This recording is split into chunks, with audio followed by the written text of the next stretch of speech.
আমাদের দৈনন্দিন জীবনযাত্রায় দুই চোখ দিয়ে নানাবিধ ঘটনা, নানা ধরনের দৃশ্য দেখে থাকি। কিন্তু যখনই আমরা সেই দৃশ্যগুলোর আমাদের মনের চোখ বা তৃতীয় চোখ দিয়ে অনুধাবন করার চেষ্টা করি, তখনই সেই সাধারণ দৃশ্যপটগুলো হয়ে ওঠে অতি অসাধারণ, গভীর কোনো চিন্তাধারার ক্ষেত্র। কখনো বা আমাদের মনে দাগ কাটে কোনো সেই সাধারণ ছবির পিছনে এক গভীর বার্তা। আমাদের এই তৃতীয় চোখে ধারণকৃত চিত্র ক্যামেরার লেন্সের সাহায্যে স্থির চিত্র আকারে উপস্থাপন করাটাই হলো photography. CUET photographic society Chittagong প্রকৌশল ও প্রযুক্তি বিশ্ববিদ্যালয়ের আলোকচিত্রপ্রেমীদের এক পরিবার। 2013 সাল থেকে যাত্রা শুরু হয় আমাদের সবার প্রিয় চুয়েট পিএসএ। প্রতিষ্ঠার পর থেকেই তৎকালীন এবং বর্তমান সকল শিক্ষার্থীদের জন্য নিজেদের সৃজনশীলতা এবং শৈল্পিকতার প্রকাশে এক অনন্য মঞ্চ এই চুয়েট পিএস। বিভিন্ন সময়ে নানাবিধ ছবির প্রদর্শনী ছাড়াও ফটোগ্রাফিক সোসাইটির সকল সদস্যের জন্য সমগ্র বছরব্যাপী চুয়েট পিএস আয়োজন করে থাকে বিভিন্ন রকমের ওয়ার্কশপের। এই ক্রমধারার আজ চুয়েট ফটোগ্রাফি সোসাইটির পক্ষ থেকে আয়োজন করা হচ্ছে workshop on wedding fundamentals, photography wedding fundamentals. Photographic সোসাইটির সকল সদস্যরই ছবির প্রতি ভালোবাসা থাকে।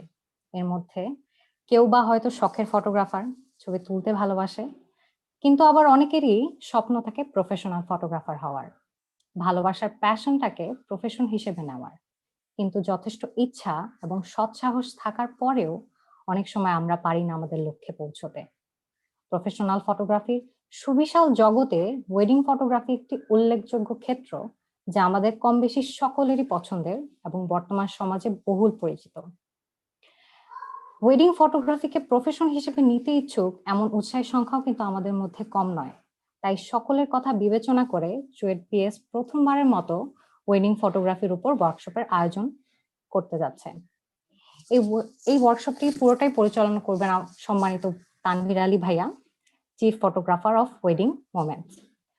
ওয়ার্কশপের মূল পর্বে যাবার আগে চুয়েট ফটোগ্রাফিক সোসাইটির সম্মানিত প্রেসিডেন্ট সাজ্জাদ ভাইকে কিছু বলার জন্য অনুরোধ জানাচ্ছি।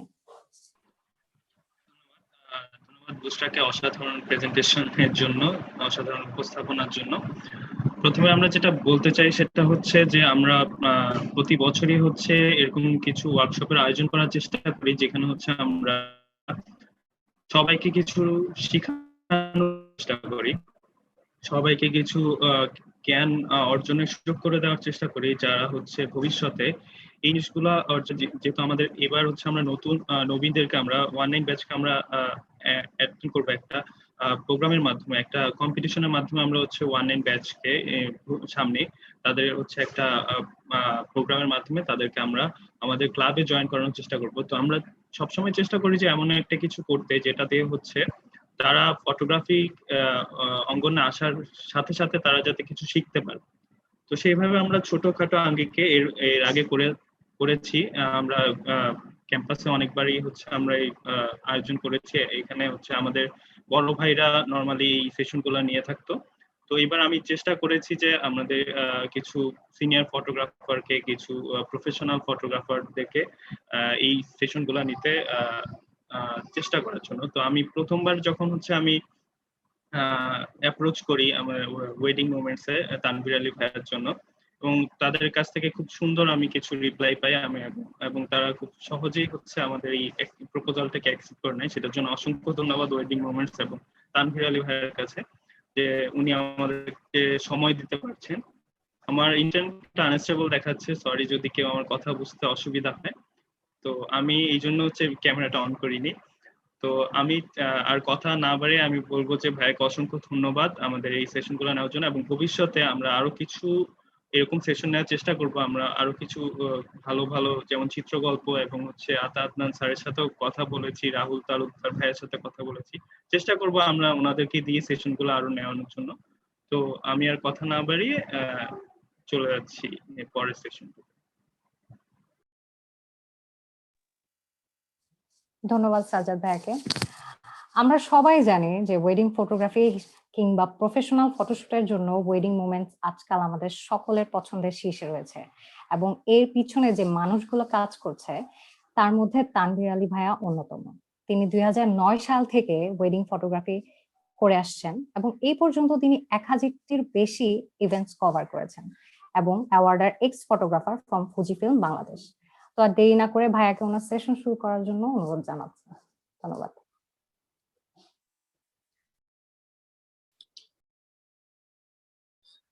Hello, everyone. Thank you for having me. Thank you to Bushra for the amazing introduction. Kubi Shundor Kore, it looks very nice and very organized. Honestly, I haven't been practicing এরকম workshop নেওয়া বা class নেওয়া for really long time. আমাদের regular classes হচ্ছিল, but then again last প্যান্ডেমিকের সময় বন্ধ হয়ে গিয়েছে, but this is a very welcome reminder. But then again এখন অনেকদিন পর ওয়ার্কশপ নিলে যেটা হয় আর কি, একটু একটু নার্ভাস লাগছে। অনেক কিছুই দেখা যাবে যে একটু স্টামার করব বা ইন্টারনেটের সমস্যা হতে পারে, সেটার জন্য আমি আগে থেকে সবাইকে সরি বলে নিচ্ছি।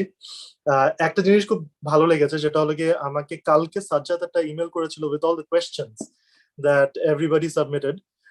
আপনাদের মনে হয় একটা ফর্ম ছিল, ফর্মের নিচে সবাই মনে হয় একটা অংশ ছিল যেখানে আমাকে কোয়েশ্চেন করার জন্য একটা জায়গা ছিল, এবং সবাই অনেক ইন্টারেস্টিং কোয়েশ্চেন করেছেন, অনেক কোয়েশ্চেন করেছেন।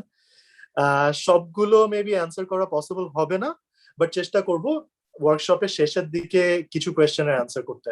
আপনারা আমি আপনাদেরকে সবাইকে ইনভাইট করবো যে কারো যদি ওয়ার্কশপ করার সময়ও কোনো কোয়েশ্চেন এসে থাকে লিখে নেবেন। লাস্টের সেশনটা we will have some question answer discussions, and we will try to answer everything.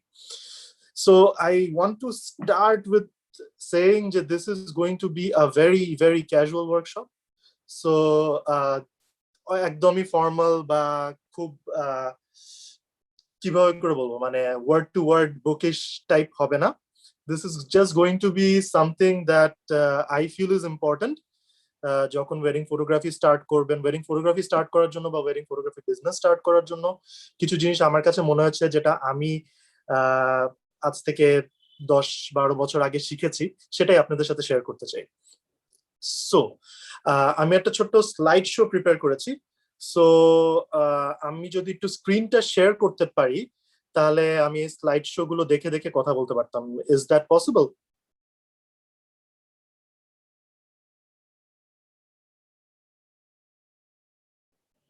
Hello, কেউ কি শুনতে পাচ্ছেন?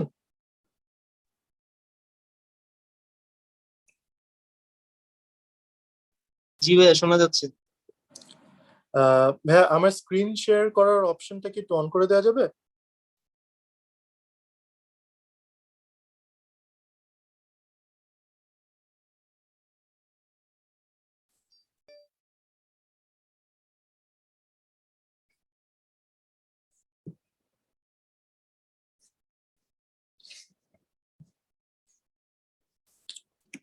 হ্যালো,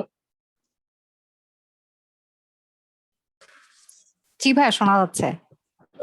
আমার স্ক্রিনটা কি দেখা যাচ্ছে? জি ভাইয়া, দেখা যাচ্ছে। Okay, great. So wedding photography fundamentals, এটা যাওয়ার আগে আমি একটু নিজেকে ইন্ট্রোডিউস করতে চাই। আমি তানভীর আলী। আমি নর্থ সাউথ ইউনিভার্সিটি থেকে মার্কেটিং এবং ইন্টারন্যাশনাল বিজনেসের উপরে পড়াশোনা করেছি। এখন এই মুহূর্তে আমি আইইউবি-তে মিডিয়া অ্যান্ড কমিউনিকেশনস এর উপরে মাস্টার্স করছি।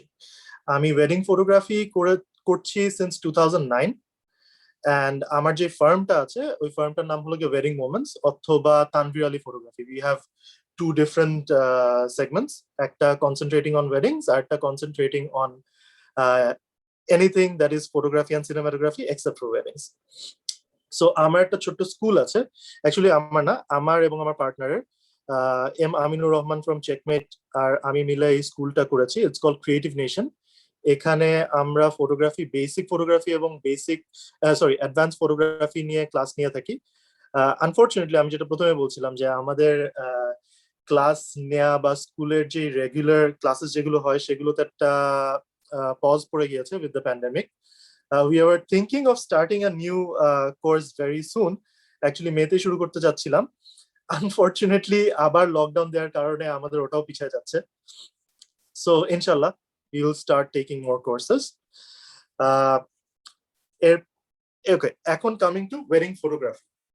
সো আজকে আমি আপনাদের সাথে জাস্ট ওয়েডিং ফটোগ্রাফির একদম বেসিক্স নিয়ে কথা বলবো।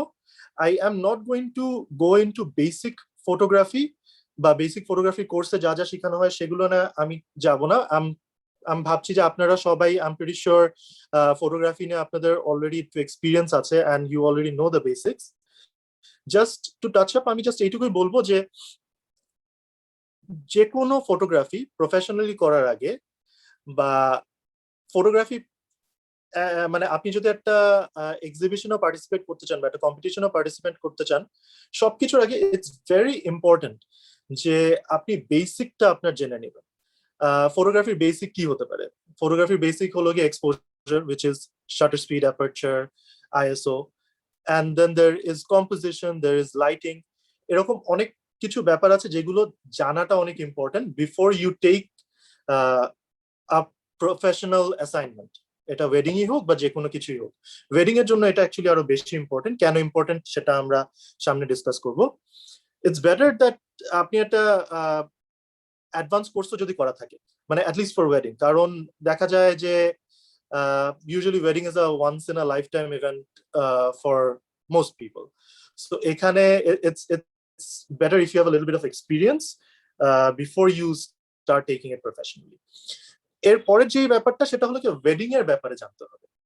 আমরা ফটোগ্রাফি জানলাম, ফটোগ্রাফি জেনেই যে আমরা ওয়েডিং কভার করতে পারবো তা কিন্তু না। একটা ওয়েডিং কিরকম হয়, বাংলাদেশি ওয়েডিং এর স্ট্রাকচার কি, বাংলাদেশি ওয়েডিং এর আপনার মানে এক একটা ওয়েডিং কিন্তু এক এক রকম করে। বাংলাদেশে কিন্তু there is Christian wedding, there is Hindu wedding and there are Muslim weddings, right? So তিনটা ডিফারেন্ট টাইপ অফ ওয়েডিং আছে। এই তিনটা ডিফারেন্ট টাইপ অফ ওয়েডিং কিন্তু তিন রকম করে হয়। সো এইগুলো জানাটা অনেক ইম্পর্টেন্ট আমি মনে করি। কারণ দেখা যায় যদি আমি স্পোর্টস ফটোগ্রাফির সাথে কম্পেয়ার করি, যে একটা আপনি স্পোর্টস ফটোগ্রাফি করতে যাচ্ছেন, আপনি ফিল্ডে ক্যামেরা নিয়ে গিয়েছেন, নিয়ে যে আপনি যদি খেলাটা না বুঝেন তাহলে কিন্তু আপনার ছবি তুলতে অনেক ডিফিকাল্টি হবে। আপনি বুঝবেন না কখন কোথায় কি হচ্ছে বা কোন মোমেন্টটা হবে। Just like that wedding photography তো সেম জিনিস। আপনার জানতে হবে যে একটা ওয়েডিং এ কি কি হয়, একটা হলুদে কি কি হয়, একটা রিসেপশনে কি কি হয়। ওয়েডিং এ of course there is a series of events that usually happens. Then মানে এখানে ব্রাইডের এন্ট্রি থাকে, গ্রুমের এন্ট্রি থাকে, গেট ধরা থাকে, then there are group pictures, there is রুসমাত, অনেক অনেক কিছু হয়। সো এই প্রতিটা প্রসেস আপনার জেনে রাখা আমার মনে হয় অনেক ইম্পর্টেন্ট। এখন আমি যেটা বললাম যে ওয়েডিং ফটোগ্রাফি তে বেসিক্সটা জানা এবং ওয়েডিং ফটোগ্রাফি জানাটা অনেক ইম্পর্টেন্ট বা ওয়েডিং এর ব্যাপারে জানাটা অনেক ইম্পর্টেন্ট। সেটা কেন? আপনি যখন একটা ইভেন্ট কভার করতে যাবেন, আপনি কিন্তু একটা ক্যামেরা এবং কিছু গিয়ার নিয়ে ইভেন্টটা কভার করছেন, and to you it's basically another job, it's a gig, right? So but for the person you're working for, এই ইভেন্টে যার বিয়ে হচ্ছে, the bride and the groom, তাদের জন্য কিন্তু এটা লাইফে একবারই ইন মোস্ট কেসেস। সো এই জিনিসটা বুঝাটা কিন্তু অনেক ইম্পর্টেন্ট একজন ফটোগ্রাফারের কাছে। আপনি যদি এই জিনিসটাকে ইম্পর্টেন্স না দিতে পারেন তাহলে কখনোই আপনার কাজের মধ্যে ওই এফর্টটা শো করবে না।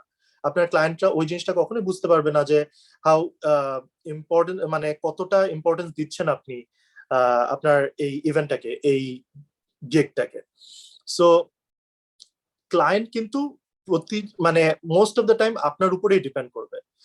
এখন দেখা যায় আমরা ইউজুয়ালি মডেল বা অ্যাক্টরদের ইভেন্ট খুব কমই কভার করে থাকি। আমরা যখন একটা ইভেন্ট কভার করি, ওয়েডিং কভার করি, তখন ইটস জাস্ট লেটস সে পাশের বাসার ভাইয়া বা পাশের বাসার আপুর একটা ইভেন্ট হচ্ছে। আমরা তার সাথে মিটিং করছি, তার সাথে কথা বলছি, we have this basic understanding, সে আমার কাজ দেখে আমার কাছে এসেছে। But then again they are not professional models. কিন্তু তারা কিন্তু জানবে না এক্স্যাক্টলি একটা ওয়েডিং ফটোগ্রাফি কি করতে হবে বা কিভাবে করে টাইমটাকে ডিভাইড করতে হবে সো দ্যাট ভালো করে আপনি তার ছবি তুলতে পারেন বা সে আপনাকে এনাফ টাইম দিতে পারে to take the picture. So client কিন্তু পুরোপুরি আপনার উপরে ডিপেন্ড করবে। It is your responsibility, it is your job to make sure that you get the pictures from the client. It is not the client's job to give you time to get those pictures. Wedding A usually কিন্তু repeat shots পাওয়া যায় না। যেমন দেখা যায় আমরা যদি studio photography করে থাকি, কোনো এডিটোরিয়াল কাজ বা ফ্যাশনের কাজ, তখন we can ask the model যে আচ্ছা I made a mistake in this shot. So can be do it again আমরা আবার লাইট সেটআপ করে আবার ছবিটা তুলে ফেললাম ওয়েডিং এ কিন্তু ইউজুয়ালি এটা হয় না এখন আপনি এটা আর্গিউ করতে পারেন যে হ্যাঁ যখন আমরা ওয়েডিং এর আগে যদি আমরা ক্লায়েন্টের সাথে একটা সেশন টাইপের করার চেষ্টা করি ওইখানে maybe repeat shots are possible but then again ওটার জন্য কিন্তু আমরা অনেক টাইম পাই না so we have to move very fast যখন একটা ওয়েডিং শুরু হয়ে যাবে তখন কিন্তু কোনো রিপিট শটস আপনি পাবেন না লেটস সে ব্রাইডের এন্ট্রি হচ্ছে এন্ড এন্ট্রি হওয়ার সময় আপনি ছবি তুলতে যেয়ে সাডেনলি আপনার ব্যাটারি চার্জ চলে গেল আপনি কিন্তু বলতে পারবেন না আপু আপু আপু থামেন থামেন থামেন বা আপু আবার একটু করবেন it's not possible right so এখন আপনার কিন্তু এই জিনিসটা বুঝতে হবে যে আপনার রিপিট শটস নেই এন্ড রিপিট শটস না থাকার জন্য আপনার এটার জন্য প্রিপেয়ার থাকতে হবে যে বাই এনি চান্স যদি আমার ক্যামেরা কোনো ইলেকট্রিক্যাল প্রবলেম হয় বা কিছু একটা হয় আমার যদি ব্যাটারি চার্জ চলে যায় you have to have a second battery in your pocket a second memory card এগুলো জিনিসের জন্য একটু প্রিপারেশন নিয়ে রাখতে হবে ইট ইজ অলওয়েজ ওয়াইজ যে আপনি একটা থেকে বেশি ক্যামেরা ইউজ করেন তাহলে একটার কিছু হলে you can cover up with the other one wedding এ ইউজুয়ালি কিন্তু আমাদের লাইটিং এর উপরে তেমন একটা কন্ট্রোল থাকে না কারণ দেখা যায় আমরা বাসা থেকে বা আমাদের অফিস থেকে দেখা যায় যে আমরা সফট বক্স নিয়ে আসতে পারি আমরা আমব্রেলা সেটআপ নিয়ে আসতে পারি আমরা এলইডি ইউজ করতে পারি but when we go to a wedding hall ওই লাইটটা is next to nothing compared to হলের লাইটিং রাইট স্টেজের লাইটিং সো আমরা এই লাইটটাকে অতটা কন্ট্রোল করতে পারি না এই জিনিসটা জানতে হবে এবং কিভাবে করে যতটা সম্ভব কন্ট্রোল করা ততটা করতে পারা এই জিনিসটা কিভাবে করে করবেন আপনার এটাও বুঝতে হবে সো আপনি যদি দেখেন যে স্টেজে আপনার অনেক লাইট আছে আপনি স্টেজে কিছু লাইট অফ করে দিতে পারেন বা আপনার ইউজুয়ালি আমরা সেনাকুঞ্জতে যে প্রবলেমটা ফেস করি সবচেয়ে বেশি ওখানে কিছু স্পটলাইটস দেওয়া থাকে এবং দেয়ার ডিরেক্টেড একদম মানে pointed towards the bride and groom যেখানে বসে থাকবে ওই জায়গায় and that's not very good light for photography একদম হার্শ লাইট হয়ে থাকে মুখের মধ্যে টর্চ দিয়ে রাখলে কেমন লাগবে তাই না ওই টাইপের একটা ব্যাপার সো তখন আমরা যেটা করতে পারি আমরা কিন্তু এই লাইটের ডিরেকশনটা চেঞ্জ করে দিতে পারি সো এই জিনিসগুলো একটু মাথায় রাখতে হবে যে বেস্ট ফটোগ্রাফ পাওয়ার জন্য আমাদের কি কি করা যায় ফ্রেমিং এর উপরেও ইউজুয়ালি আমাদের অতটা কন্ট্রোল থাকে না কারণ দেখা যায় যে মানুষ অনেক হাঁটাচলা করে মাঝে মাঝে আমরা ওইরকম প্রপার ফ্রেম করার মতো জায়গাও পাই না স্পেসের একটা ব্যাপার থাকে সো এগুলো নিয়ে আইডিয়া থাকা অনেক ইম্পর্টেন্ট ওয়েডিং এর যে একটা ব্যাপার আছে যে অনেকে মানে there to schools of thought এখানে এখন আমাদের ইন্ডাস্ট্রিতে যেটা নিয়ে অনেক কথাবার্তা হয় সেটা হলো গিয়ে যে should we go for posed photographs or should we go for candid photographs মানে একটা ফটোগ্রাফার কি তুলবে পোজ নাকি ক্যান্ডিড এখন একটা ওয়েডিং এ যেরকম পোস্ট ফটোগ্রাফির প্রয়োজন আছে ঠিক সেভাবে করেই ক্যান্ডিড ফটোগ্রাফিরও প্রয়োজন আছে আমরা পার্সোনালি যেটা করি এবং আমরা যেটা করতে আমি আমার স্টুডেন্টদেরকে যেটা করতে এনকারেজ করি সেটা হলো গিয়ে ক্লায়েন্টের সাথে প্রপারলি কথা বলে নেওয়া যে আপু আপনার ইভেন্ট যদি 7টার সময় শুরু হয় আপনি কি একটু কষ্ট করে 6টার সময় আসতে পারবেন এক্সকিউজ মি 6টার সময় যদি আসে ক্লায়েন্ট তাহলে আমরা 6টা থেকে 7টা পর্যন্ত হলের বাইরে বা হলের ভিতরে তার সাথে একটা প্রাইভেট সেশন করে নিতে পারি যেখানে we can ask her to pose and do things that she is comfortable doing এখন পোজিং এর একটা ব্যাপার আছে অনেকেই দেখা যায় অনেক ভাবে করে পোজ দিয়ে ছবি তুলে যেটাতে ক্লায়েন্টস কমফোর্টেবল না it is very important to keep your clients comfortable and to know what মানে they can do they are okay with doing and they are not okay with doing so এই জিনিসটা অনেক important আপনি আপনার ক্লায়েন্টের সাথে কথা বলে নেবেন আপনি তাকে জিজ্ঞেস করবেন যে আপু আপনি কিরকম ছবি চান আপনি কিরকম ছবি পছন্দ করেন ইফ পসিবল আপনি তার কাছ থেকে কিছু স্যাম্পল আগে থেকে নিয়ে রাখবেন নিয়ে রেখে আপনি ওগুলোর থেকে ইন্সপিরেশন নেবেন আপনার ক্লায়েন্টকে বুঝতে কিন্তু অনেক সুবিধা হবে যদি ক্লায়েন্ট আপনার সাথে তার পছন্দের ছবি শেয়ার করে সো এই সেশনটার পরে you can move to candid shots যখন আপনার ইভেন্টটা শুরু হয়ে যাচ্ছে তখন কিন্তু আর ক্লায়েন্টকে পোজ দিয়ে কিছু করতে বলা বা স্টেজে ধরেন 100 জন মানুষের সামনে পোজ দেওয়ানো it's very uncomfortable for the clients so sometimes the clients are okay with doing it sometimes they're not most cases আমরা দেখি যে they're not okay with posing in front of people so তখন আমরা যেটা চেষ্টা করি আমরা ক্যান্ডিড ফটোগ্রাফি দিকে বেশি ফোকাস করি ক্যান্ডিড ফটোগ্রাফি কি জিনিস candid photography is basically when your subject doesn't know that you're taking pictures of that subject so একটু লুকা লুকা ছবি তোলা বেসিক্যালি সো আমি যেটা বলি আমার ক্লায়েন্টকে যে আপু ইউর পোস্ট ফটোজ আর ডান, আমি আমার ছবিগুলো ক্লায়েন্টকে দেখাই যে আমি এই ছবি তুলেছি, এখন আপনার ইভেন্টটা স্টার্ট হচ্ছে, so I want you to enjoy the event. আপনি নিজের মতো করে ইভেন্টে মানুষের সাথে কথা বলেন, you don't have to sit, if you don't want to you can walk around, if you need anything, even if it's a glass of water, please talk to my team, talk to me. So আমি ক্লায়েন্টকে চেষ্টা করি যে সে যেন অনেক comfortable feel করে, অনেক comfortable একটা সিচুয়েশন থাকে। এগুলো সবকিছু করলে candidates are very easier, I feel like they are easier to gate.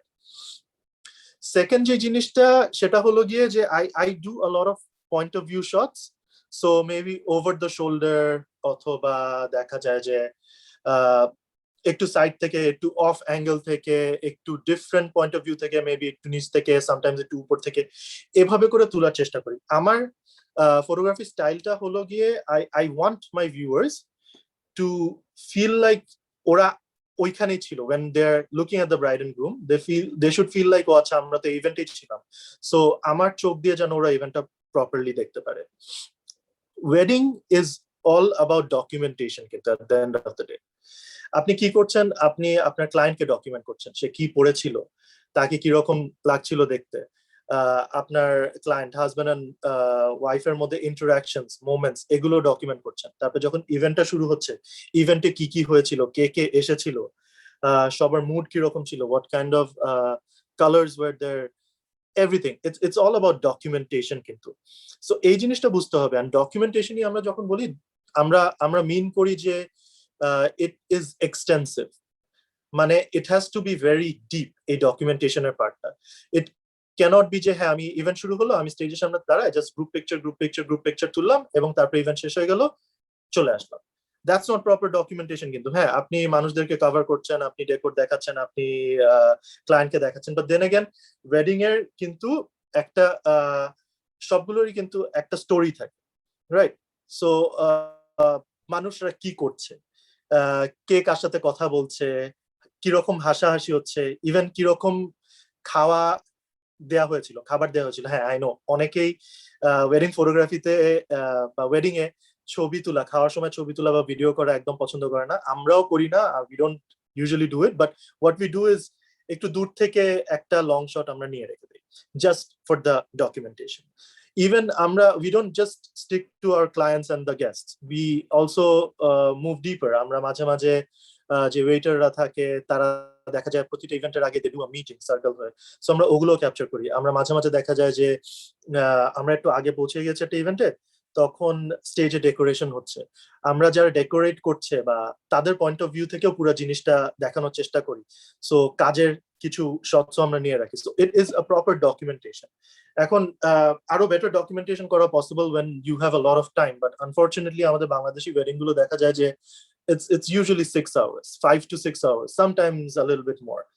So ওইটুকু টাইমের মধ্যে, যতটুকু টাইমের জন্য ক্লায়েন্ট আপনাকে হায়ার করেছে, ওইটুকু টাইমের মধ্যে আপনি যা যা দেখবেন, all that is part of the wedding, so you need to document everything. একটা খুব মজার জিনিস about wedding photography is যে it is a mix of all other genres of photography, because wedding photography মধ্যে আপনি যে প্রথমে সেশনটা নিচ্ছেন আপনার ক্লায়েন্টদের সাথে, that is sort of like fashion photography or glamour photography. ওখানে you're using strobes, you're using different lights, অনেক কিছু করে আপনি পোর্ট্রেট নিচ্ছেন, আপনি certain type of environmental shots নিচ্ছেন with the clients, and that is a lot related to glamour, fashion and all that. There is also portrait photography, যেটা আমি মাত্র বললাম যে there are times when we move really really close to a subject and we take proper portraits, headshots type of shots নেই, so that's there. Landscape এরও কিছু ব্যাপার আছে, sometimes when we have destination weddings, তখন আমাদের পুরা সিনটা নিয়ে কিছু ছবি তুলতে হয়। কনসার্ট আমি বলবো বিকজ ইউ নো যখন হলুদে পারফরমেন্সেস হয় তখন it is like a concert. কিন্তু আপনারা যারা কনসার্ট ফটোগ্রাফি এক্সপিরিয়েন্স আছে তারা বুঝবেন যে lights are going on end of, এক এক রকমের লাইটস হচ্ছে, there is fog machine, there is this, there is that, মানে it's very happening, and that is very relatable to concert photography. Ring এর ছবি তুলতে যাচ্ছেন বা গহনার ছবি তুলছেন, তখন আপনার ম্যাক্রো ফটোগ্রাফির একটু এক্সপিরিয়েন্স দরকার আছে।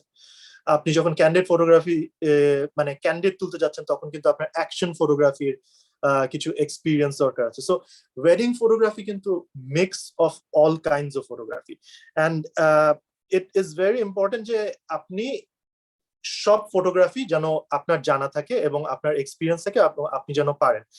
এরকম হতে পারে যে হ্যাঁ আপনি একটা স্পেসিফিক জনরাতে you are more you're better than other genres. Like there are photographers, like for example Sajjad jeta bollo kichukon age je Ata will take a workshop with you guys.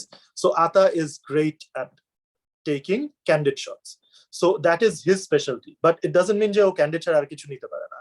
Amar specialty holo gিয়ে portraits, so ami headshots and portraits and details onek bhalo nite pari, so I concentrate on that for half of my assignment, and the rest I concentrate on taking other types of photographs.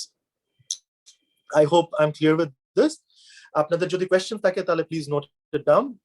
আমরা এই slide গুলো শেষ করে we will be answering questions. So next যে ব্যাপারটা আপনাদের আসে সেটা হলো কি gear.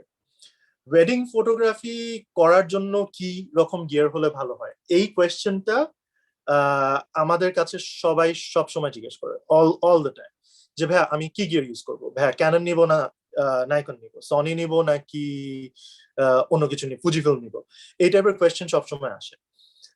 It is very important to know that gear is very very important when it comes to wedding photography, because you don't get repeat shots and you need a certain type of equipment jeta diye you can actually tell a story properly. Emnite photography jonno I would say je gear is not as important, because anything that can record images is good enough for a photographer. But when it comes to wedding photography, I think gear is a little bit important. Like আমি বলবো যে professionally যদি wedding photography শুরু করেন তাহলে একটা ফুল frame DSLR বা mirrorless camera অনেক অনেক ইম্পর্টেন্ট, কারণ দেখা যায় যে usually when we use full frame cameras usually they are very good in low light, এবং ওয়েডিং এ আমাদের কিন্তু লো লাইট নিয়ে অনেক কাজ করতে হয়। So full frame camera is great, এমন না যে ফুল ফ্রেম ছাড়া করা যাবে না। আমি যেমন ফুজিফিল্ম ইউজ করি, ফুজিফিল্ম কিন্তু একটা ফুল ফ্রেম ক্যামেরা না, it's a mirrorless, it's a crop sensor mirrorless camera. I also have a full frame camera, but I don't know, আমার ফুজিফিল্মের কালার অনেক ভালো লাগে, that's why I use Fujifilm. But it is great if you have a full frame camera when you're starting, তাহলে আপনার জন্য অনেক easy হবে to go to those high ISOs, like let's say 6400 or maybe even higher. আপনি এখনকার যে ফুল frame camera গুলো আছে, let's say on Sony A7 III, A7 IV or Canon 5D Mark IV, এগুলো কিন্তু they're great in low light. Comparatively কিন্তু the crop sensors are not this good. It is very very important to have an all purpose lens. এখন all purpose lens মানে আমি কি বলছি, মানে হলো গিয়ে একটা wide to zoom lens, usually sort of like a kit lens, but maybe it's better if you have a better lens than a kit lens which has a wide focal length and a telefocal length. So full frame এর সাথে Canon এর জন্য I have never used Nikon, so Nikon এর reference দিতে পারবো না, but Canon এর জন্য I can say that at 2470 or a 24105 এই lenses গুলো অনেক ভালো। কেন? বিকজ আপনি যখন ওয়েডিং ফটোগ্রাফিতে ঢুকবেন, মাত্র শুরু করবেন, ইট ইজ নট কমন যে আপনার কাছে অনেক গিয়ার থাকবে। গিয়ার ইম্পর্টেন্ট, আমি বলেছি গিয়ার থাকা অনেক important, but you slowly build up to it. Initially কিন্তু আপনার কাছে দেখা যাবে যে maybe you have this one camera, একটা ফ্ল্যাশ, একটা সফট বক্স, একটা prime lens, and that's 2-3 memory card. This is usually the setup we usually start wedding photography with. So একটা all purpose lens, let's say 24-105, will give you a lot of flexibility in the field. So let's say আপনি যখন একটা event শুরু হয়ে গেছে, যখন bride entry করছে, তখন you can take those wide shots, but আপনি একটু সাইড থেকে যে you can zoom in and take a few moments of the bride যখন তার এন্ট্রি হচ্ছে। যখন আপনি গ্রুপ পিকচার তুলছেন তখন আপনি ওয়াইড দ্য গ্রুপ পিকচার তুলতে পারছেন, বাট যখন একটা দেখছেন যে স্পেসিফিক মোমেন্ট হচ্ছে, the bride and groom are having laughter or something, তখন you can zoom in and get that. So it is very important যে একটা all purpose lens থাকতে হবে। আমার কাছে recently I've been seeing this যে people are buying a lot of prime lenses, which is great. At wedding cover করার জন্য একটা prime lens থাকা এখনকার সময় অনেক ইম্পর্টেন্ট। বাট শুধু প্রাইম লেন্স দিয়ে কিন্তু আপনি কভার করতে পারবেন না। আপনি যদি একটা ফুল ফ্রেম সেন্সরে একটা 50 mm লাগা একটা ইভেন্ট কভার করতে চান, আপনার দেখা যাবে যে গ্রুপ পিকচার তোলার সময় সব স্টেজ তো অনেক বড় থাকে না, গ্রুপ পিকচার তোলার সময় আপনার অনেক দূরে যেয়ে তুলতে হচ্ছে, and that's not always possible. So যদিও একটা বিগ অ্যাপারচার লেন্স, একটা প্রাইম লেন্স অনেক important, it's more important to have all purpose lens. Lights and triggers very very important, কারণ যেটা আমি প্রথমে বললাম যে ওয়েডিং এ কিন্তু আপনি লাইট কন্ট্রোল করতে পারেন না, ইউজুয়ালি করা যায় না। আপনার যত লাইটস এন্ড ট্রিগার্স থাকবে, বেসিক্যালি লাইটস থাকবে, ট্রিগার্স একটা হলেই হবে, তত আপনার লাইটটাকে কন্ট্রোল করতে ইজি হবে। সো ভালো লাইটিং ইকুইপমেন্টে স্পেন্ড করা ইজ মানে ওয়েডিং এর জন্য ইজ ভেরি ইম্পর্টেন্ট, এটা মাথায় রাখতে হবে। You don't have to go to a pro মানে একদম full pro strobe setup like Godox এর AD 600 ওরকম যাওয়ার দরকার নেই, but there are some powerful setups of Godox and other companies that you can go to. LED setup দিয়ে usually করা যায় না, I would advise যে আপনি আর একটু পাওয়ারফুল কোনো সেটআপে ইনভেস্ট করেন। লাইট মডিফায়ার্সটা অনেক দরকার, কারণ দেখা যায় যে শুধু ফ্ল্যাশ যদি আমরা ইউজ করি বা আমরা যদি ফ্ল্যাশ বাউন্স করে ছবি তুলতে চাই, এমন হতে পারে আপনি যেখানে বাউন্স করছেন সেই সিলিংটা লাল রং বা ব্রাউন কালার বা সামথিং লাইক দ্যাট, তখন কিন্তু আপনার ছবি হোয়াইট ব্যালেন্স মেইনটেইন করতে অনেক ডিফিকাল্ট হয়ে যাবে। আই নো আমি এখন টেকনিক্যাল বিষয়ে চলে যাচ্ছি, so if you have any questions write them down, we will answer them later. So light modifiers অনেক ইম্পর্টেন্ট। সফট বক্স, কিরকম সফট বক্স ইউজ করছেন, কত বড় বা কত ছোট, আমব্রেলা সেটআপ ইউজ করছেন, আমব্রেলা সেটআপে কোন টাইপের আমব্রেলা ইউজ করছেন, রিফ্লেক্টিভ অর ট্রান্সলুসেন্ট, এই জিনিসগুলোর অনেক অনেক ব্যাপার আছে। এখন এইগুলো অনেকটাই ডিপেন্ড করবে আপনার ফটোগ্রাফি স্টাইলের উপরে। there is no right light modifier যে this is like the right modifier এবং বাকি সব রং, এরকম কিছু নাই। কিন্তু এক একজনের স্টাইল এক এক রকম। আমি personally I use really big soft boxes, মানে ধরেন অ্যাট লিস্ট 120 inches বা সামথিং লাইক দ্যাট। বাট আমার টিমে অনেক ফটোগ্রাফার আছে যারা সফট বক্স ইউজই করে না, দে ইউজ আইস লাইটস। আবার অনেকে আছে যারা ছোট সফট বক্স দিয়ে মোর কমফোর্টেবল, অনেকে আছে স্ট্রিপ বক্স ইউজ করে, অনেকে আছে বিউটি ডিশ ইউজ করে। সো এই জিনিসগুলো কি সেটাও জানা অনেক ইম্পর্টেন্ট, কোন লাইট মডিফায়ার্স দিয়ে কিরকম লাইট আসে অ্যান্ড আপনার জন্য কোনটা বেটার। যেমন আমি যখন লাইট মডিফায়ার্স ফার্স্ট ইউজ করা শুরু করি, তখন কিন্তু আমি লাইট মডিফায়ার্স নিয়েই কিন্তু ইভেন্টে চলে যাই, বিকজ আমি কিন্তু তখন I don't have enough experience with them, right? So আমি যেটা করতাম, আমি ইভেন্ট কভার করতাম, I am talking about like 10 years ago. So তখন আমি ইভেন্ট কভার করতাম বাউন্স ফ্ল্যাশ দিয়ে, বাট লাইট মডিফায়ার্স গুলো আমি বাসায় প্র্যাকটিস করতাম। আম্মুর ছবি তুলতাম, আব্বুর ছবি তুলতাম, ফ্রেন্ডদের ছবি তুলে দিতাম। Even at one point I'm stuffed animals এরও বলছি। I know it's funny but I practice, মানে আমার at least ইভেন্টে যে প্র্যাকটিস করবো না, আমি well prepared হয়ে ইভেন্টে যাবো, that was my motto আর কি basically. So and that's what I did, and তারপরে লাইট মডিফায়ার্স ইভেন্টে ইউজ করা শুরু করলাম, and now even though we do take a lot of natural light or ambient light shots, but I feel like light modifier ছাড়া আমি একটা ইভেন্টে গেলে I'm in an event without my pants, sort of like that. মানে I need my modifiers. So that's very important. Light is very important. Second, এরপরে যে জিনিসটা সেটা হলো কি মেমরি কার্ডস। খুবই খুবই খুবই ইম্পর্টেন্ট যে আপনি ভালো মেমরি কার্ড ইউজ করেন, কারণ আপনি যা করছেন একটা ইভেন্টে, পুরো ইভেন্টটা কিন্তু রেকর্ড হচ্ছে আপনার মেমরি কার্ডের মধ্যে, এবং বাই এনি চান্স যদি আপনার মেমরি কার্ড নষ্ট হয়ে যায়, তাহলে কিন্তু it is going to be very difficult to get those images back. Most of the time পাওয়া যায়ও না। Like I'll go back to my একদম ছোটবেলার কিছু কাহিনী। So যখন আমি NSU তে ছিলাম, তখন Artcell was performing in one of our NSU events, and Artcell একটা ফটোগ্রাফার ছিল তখন, brilliant photographer, but unfortunately সে ওই ইভেন্টে অ্যাটেন্ড করতে পারছিল না। Since we were organizing the Artcell concert, Artcell আমাদেরকে বলছে যে তোমাদের ক্লাব থেকে যদি কোনো ফটোগ্রাফার থাকে তাহলে তাকে বলো আমাদের কিছু ছবি তুলে দিতে। অ্যান্ড রেসপন্সিবিলিটি আমার কাছে আসছিল, অ্যান্ড আই ওয়াজ লাইক পাগল হয়ে যাচ্ছিলাম খুশিতে যে ও মাই গড আমি আর্টসেলের ছবি তুলবো।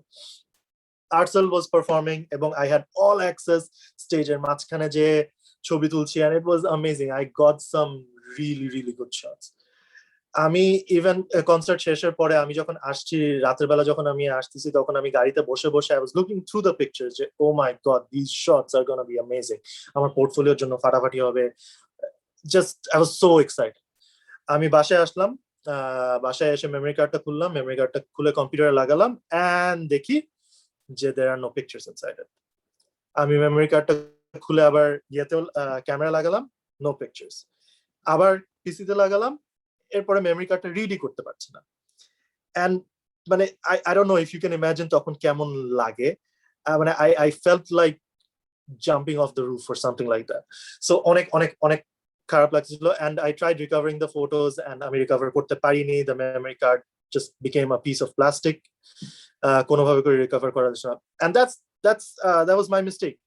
আমি যেহেতু তখন একদম ইয়াং ছিলাম, I did not invest in good memory cards. I invested in a cheap memory card যেটা আমি just স্টেডিয়াম একটা দোকান থেকে কিনছিলাম। You should not do that. You should never do that. Memory cards are very important. ভালো memory কার্ডে invest করতে হবে। ব্যাকআপ ইকুইপমেন্ট রাখা অনেক ইম্পর্টেন্ট। যেটা আমি প্রথমে বললাম যে একটা ক্যামেরা বেশি যদি থাকে খুব ভালো। এখন ক্যামেরাস আর এক্সপেন্সিভ, মাঝে মাঝে বেশি ক্যামেরা, দুইটা ক্যামেরা না থাকা একজন ফটোগ্রাফারের কাছে is not that common. So আপনার ক্যামেরাটা একটা থাকলেও you should have more than one batteries, that's a must. You should have more than one memory cards. You should have more than one flash. Lenses, you can have all-purpose lenses. Lens usually fall করে, so you might have an all-purpose lens and you might have a couple of prime lens, but এই তিনটা জিনিস, battery, memory card এবং flash, একটার বেশি থাকা অনেক important, কারণ এগুলো ইউজুয়ালি অনেক ফেল করে। অলসো মানে ইভেন্টের সময় ব্যাকআপ ইকুইপমেন্ট বা ভালো গিয়ার ইউজ করা এবং তারপরে মানে বাসায় এসে জাস্ট হার্ড ডিস্কের মধ্যে ছবি কপি করে রাখা বা পিসিতে ছবি করে রাখা is not professional. You must have more than one backup. It is advised that you should have 3 backups, but দুইটা হলেও হয় when you're starting out. 3টা ব্যাকআপ রাখা অনেক ইম্পর্টেন্ট, বিকজ একটা আপনি এমন জায়গায় রেখে দিবেন যেটা কেউ কখনো খুঁজে পাবে না, একটা আপনার পিসিতে থাকবে, আর একটা মেবি হার্ড ডিস্কে থাকবে, কারণ হার্ড ডিস্ক ডু ফেল। এবং আমাদের মানে 12 বছরের এক্সপিরিয়েন্স থেকে যদি বলি, I have spent a lot of money, lakh lakh টাকা খরচ করে ফেলছি অন ফিক্সিং হার্ড ডিস্ক। কারণ দেখা যায় আমাদের এখানে যেরকম লোড শেডিং হয় এবং ভোল্টেজ ফ্ল্যাকচুয়েশন হয়, মাঝে মাঝে পিসি হার্ড ডিস্ক ক্র্যাশ করে, মাঝে মাঝে আমাদের যে পোর্টেবল হার্ড ডিস্ক গুলো আছে ওগুলো ক্র্যাশ করে। So it is very important that you keep more than one backup. So this is your gear. এরপরে হলো গিয়ে ধরেন আপনি এখন you're sort of ready, কিন্তু আপনি ফটোগ্রাফি জানেন, আপনি ওয়েডিং ফটোগ্রাফির ব্যাপারে জানেন, you have your gears, you know your gears, and you're sort of ready. But then again, আপনি ইমাজিন করেন যে আপনি এত কিছু জানলেন এবং ফার্স্ট ডে একটা ওয়েডিং যখন কভার করতে যাবেন, তখন don't you think it's a lot of responsibility on your shoulder? কারণ again, আপনার ক্লায়েন্টের কিন্তু একবারই বিয়ে হচ্ছে, and আপনার কাছে উনি রেসপন্সিবিলিটি দিয়েছে to cover the entire thing. একটা মোমেন্ট যদি চলে যায়, you can't make it happen again. So আমার অ্যাডভাইস হলো গিয়ে যে আপনি নিজে ফটোগ্রাফি, ওয়েডিং ফটোগ্রাফি শুরু করার আগে কোনো এক্সপিরিয়েন্স পার্সনের সাথে বা কোনো এক্সপিরিয়েন্স ফার্মের সাথে কাজ করেন। সো এরকম এখন অনেক অনেক ফার্মই আছে যারা ইন্টার্নশিপ অপরচুনিটি দিচ্ছে, আপনি তাদের কাছে অ্যাপ্লাই করতে পারেন, তাদের সাথে কাজ করতে পারেন। আপনি তাদের থ্রুতে যেটা হবে যে আপনি প্রথমে যে এক্সপিরিয়েন্সের ব্যাপারটা আমি বলেছিলাম, সেই এক্সপিরিয়েন্সটা কিন্তু আপনার তাদের থ্রুতে হয়ে যাবে। দেখা যাবে যে when you're working with someone, তখন ইনিশিয়ালি কিন্তু তারা আপনাকে খুব ইম্পর্টেন্ট যেই শটগুলো আছে সেগুলো তুলতে দিবেন। আপনি ইনিশিয়ালি বলবেন না যে যাও তুমি আর পোর্ট্রেট এন্ড কাপল শটস নাও বা তুমি গ্রুপ পিকচার্স নাও বা সামথিং লাইক দ্যাট। প্রথমে কিন্তু আপনাকে ইউজুয়ালি দিবে হলো গিয়ে ওকে ঠিক আছে তুমি গেস্টদের ছবি নাও বা try something out of the box, তুমি তোমার creativity দেখানোর চেষ্টা করো. This is something that we usually advise. So most firms এটাই আপনাকে advise করবে. So once you're doing that, তখন কিন্তু আপনার একটা wedding এর ব্যাপারে জানা হচ্ছে. And অনেক কিছু শেখা আছে. You can actually see the more experienced people, what they're doing, how they're communicating with their clients. এই জিনিসগুলো জেনেও কিন্তু আপনি শিখতে পারছেন. So it's very important that you work under someone when you start wedding photography before you know start a business of your own. So mistakes এর chance আপনার দেখা যাবে যে যখন আপনি নিজে শুরু করছেন তখন দেখা যাচ্ছে যে মিস্টেকস অতটা হবে না যতটা আপনি একদম ফার্স্টে যদি শুরু করতেন তাহলে যেরকম হতো. ক্যামেরা সেটিংস এর ব্যাপারে জেনে রাখা অনেক ইম্পর্টেন্ট, সেটা নিয়ে আমরা একটু সামনে ডিসকাস করব. বাট আমার অ্যাডভাইস হবে যে before you start covering an event on your own, work with someone. এখন এটা ইন্টার্নশিপের জন্যই হোক বা if you're good then ইন্টার্নশিপের পরে একটা হায়ার পজিশনেই হোক, যেভাবে করেই হোক না কেন কারোর সাথে কাজ করেন, কিভাবে করে ক্লায়েন্টদের সাথে ডিল করতে হয়, কিভাবে করে একটা ইভেন্ট হ্যান্ডেল করতে হয়. ইভেন্টে অনেক প্রবলেমসও কিন্তু হয়, ওই প্রবলেমগুলো কিভাবে করে ডিল করতে হয়. I'm not going to go into details with the problems, but একটা কিছু হলে how are you going to deal with it, এগুলো জেনে রাখা অনেক important. You need to have a portfolio. যদি নিজে থেকে ওয়েডিং ফটোগ্রাফি স্টার্ট করতে চান বা কারোর সাথেও যদি স্টার্ট করতে চান,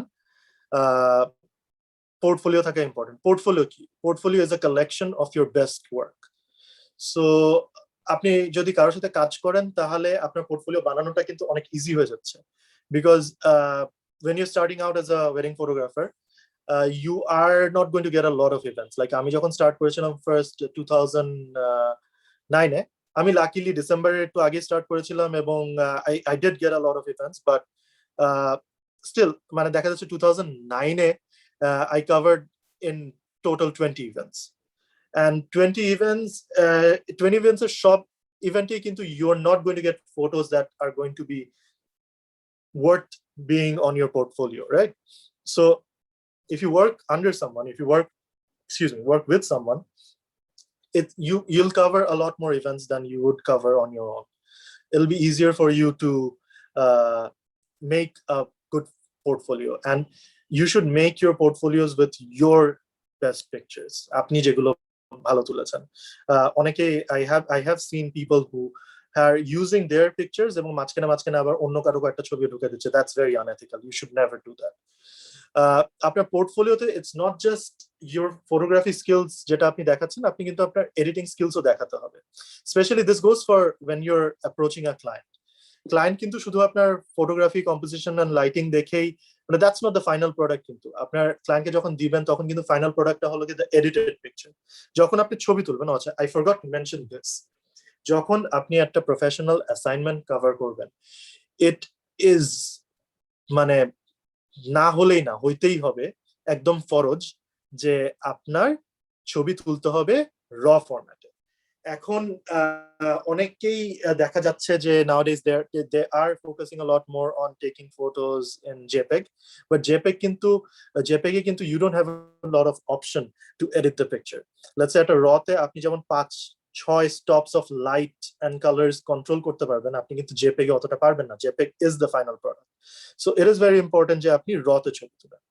So yeah, র তে ছবি তুলে you edit them and you show your clients your editing skills, or you show them your certain editing taste. যেমন ধরেন আমি একটু ন্যাচারাল কালার্স পছন্দ করি. I do not like over saturated pictures, or I do not like মানে HDR টাইপের ছবি. আমি চাই যে আমার ছবিগুলো যতটা ন্যাচারাল সম্ভব ততটা ন্যাচারাল থাকে, বাট ছবি তুললেই যে ন্যাচারাল কালারটা চলে আসবে তা কিন্তু না. You have to work on them. That is actually more difficult than putting filters on pictures. So দেখা যাবে যে আপনি একটা ছবি তুলছেন, ক্লায়েন্টের let's say আপনার ক্লায়েন্ট লাল রঙের শাড়ি পরে আছে বা ম্যাজেন্টা কালার শাড়ি পরে আছে. Magenta is the most difficult color. Magenta colour sari পরে আছে এবং মানে with all the staging lights এবং আপনার নিজের লাইট, আপনি বাসায় যখন ছবি নিয়ে আসবেন তখন দেখবেন যে পিসিতে it's showing যে শাড়ির কালারটা মেরুন হয়ে গেছে. That is a big problem. You cannot give the pictures to your client with a maroon saree because she is not wearing a maroon saree. So you need to work on it and bring back the color. ওটাকে magenta বানাতে হবে. Just an example from experience, কারণ আমার সাথে এটা হয়েছে. So editing স্কিলসটা বা আপনার এডিটিং এর যে স্টাইলটা সেটা আপনার ক্লায়েন্টকে দেখাতে হবে। It needs to be distinct, it needs to be different from other people's work. You can't just copy somebody else's style. আপনি এমন স্টাইলে ছবি তুলবেন বা এমন স্টাইলে লাইটিং বা এডিটিং করবেন যেটা অন্য মানুষের থেকে ডিফারেন্ট। অন্য মানুষের থেকে যদি ডিফারেন্ট না হয় তাহলে কেন একটা ক্লায়েন্ট আপনার কাছে আসবে, তাই না? ইটস মানে photography or wedding photography, it's not always about the price. Yeah, to some extent হ্যাঁ আমরা প্রাইস নিয়ে একটু ইয়ে করি, but then again it's all about a style that the client picks. মানে আপনাকে যখন চুজ করছে ক্লায়েন্ট কিন্তু আপনার style of photography and editing choose করছে। সো এই দুটো পার্ট কিন্তু অনেক অনেক অনেক ইম্পর্টেন্ট, রাইট? সো এই পোর্টফোলিওটা আপনার করার পরে এই যে এই এক্সপিরিয়েন্স এন্ড সবকিছু হওয়ার পরে you have your selected pictures, you need to put them in one place. So it can be a Facebook page, it can be an Instagram profile. Definitely এগুলোতে ক্লায়েন্টদেরকে রিচ করা অনেক easy, but it is very important একটা professional photographer একটা professional website থাকা। আমি photography start করার সাথে সাথে that's the first thing I did, I made my own website.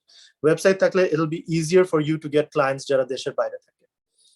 Because আমাদের দেশে যেরকম Facebook and Instagram is so influential, it's not the same in all countries. Yes, they are influential, but it is মানে আপনাকে অনেক বেশি credit দেওয়া হবে if you have your own website.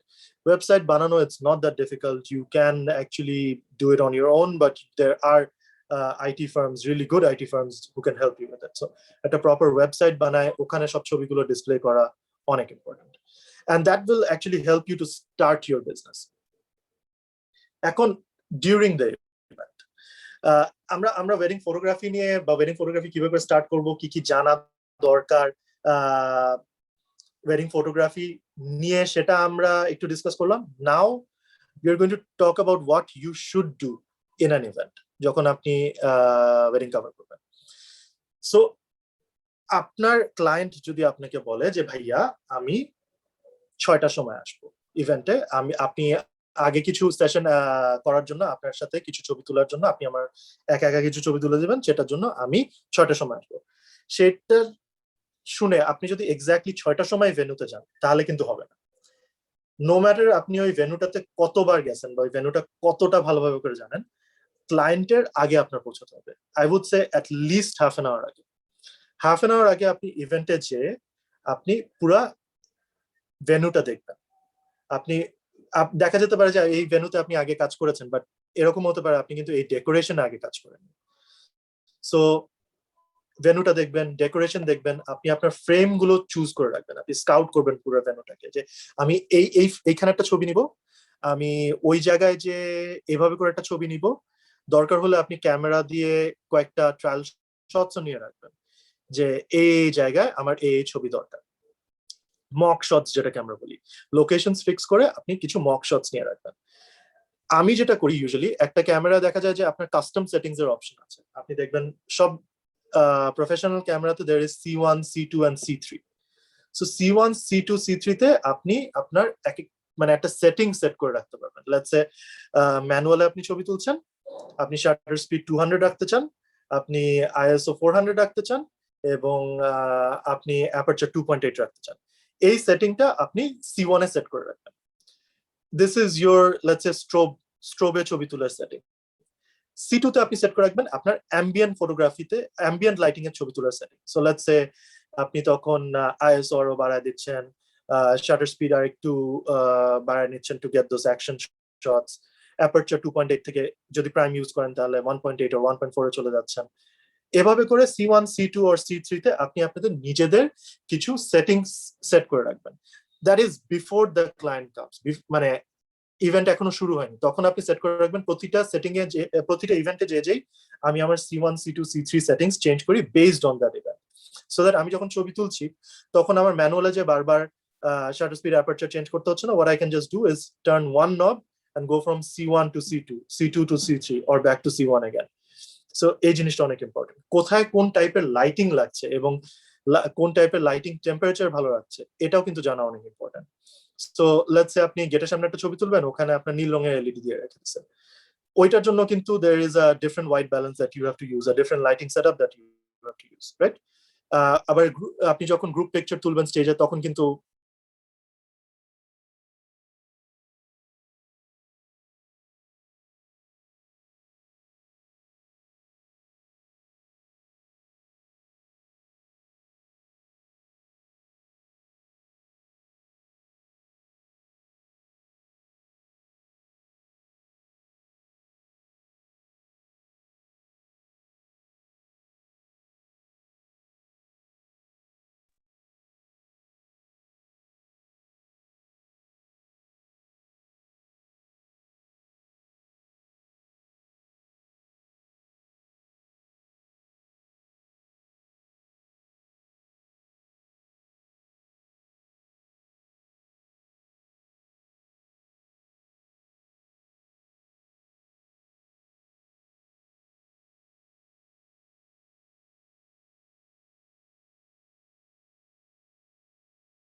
Hello Tanvir ভাই, কিছু শোনা যাচ্ছে না।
ভাইয়ার মেবি নেটে সমস্যা হচ্ছে, আমরা কিছুক্ষণ অপেক্ষা করি।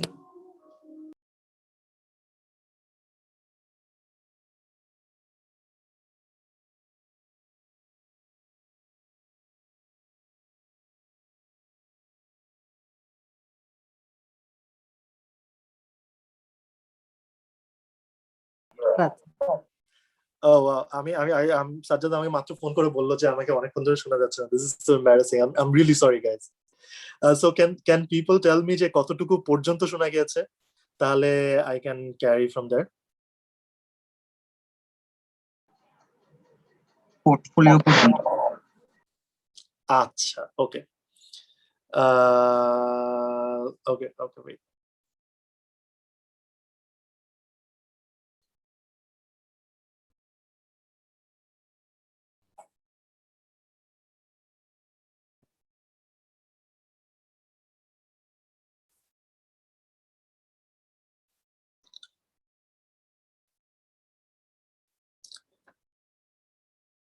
ওকে, আমি আবার স্ক্রিনটা শেয়ার করছি। প্লিজ আমাকে একটু জানান যে if you can see my screen.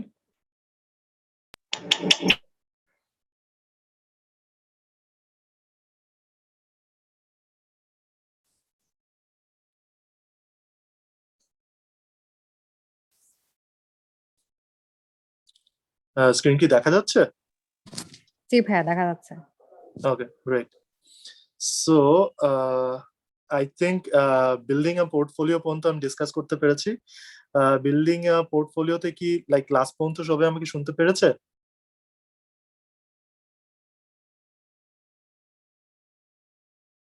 Hello? না ভাইয়া, মানে অন্যদের ছবি না দেওয়াটা পর্যন্ত। আচ্ছা, ওকে, বুঝতে পারছি। ও ওয়াও, ওকে। আমি এতক্ষণ শুধু স্ক্রিনের সাথে কথা বলছিলাম। ওয়াও, ওকে। সো ইয়া, পোর্টফোলিওতে যেটা আমি বলছিলাম যে পোর্টফোলিওতে দেয়ার আর টাইমস যখন ফটোগ্রাফাররা নিজেদের ছবির সাথে অন্যদের তোলা কিছু ছবি দিয়ে দেয়, that is highly unethical. I have seen that happen. আমি সবাইকে রিকোয়েস্ট করবো যে এটা যেন না করে, ক্লায়েন্টদেরকে অ্যাপ্রোচ করতে গেলেও যেন না করে, এবং অন্য ফটোগ্রাফি ফার্মদেরকে অ্যাপ্রোচ করতে গেলেও যেন না করে। The next part is to set your style. আপনার একটা নিজস্ব স্টাইল থাকতে হবে ফটোগ্রাফি। এখন এটা শুধু ফটোগ্রাফিতেই সীমাবদ্ধ না, it has to carry on to your editing as well. আমি একটা জিনিস মেনশন করতে প্রথমে ভুলে গিয়েছিলাম যে একটা ইভেন্ট কভার করার সময় ইট ইজ ভেরি ইম্পর্টেন্ট যে আপনি রতে ছবি তোলেন।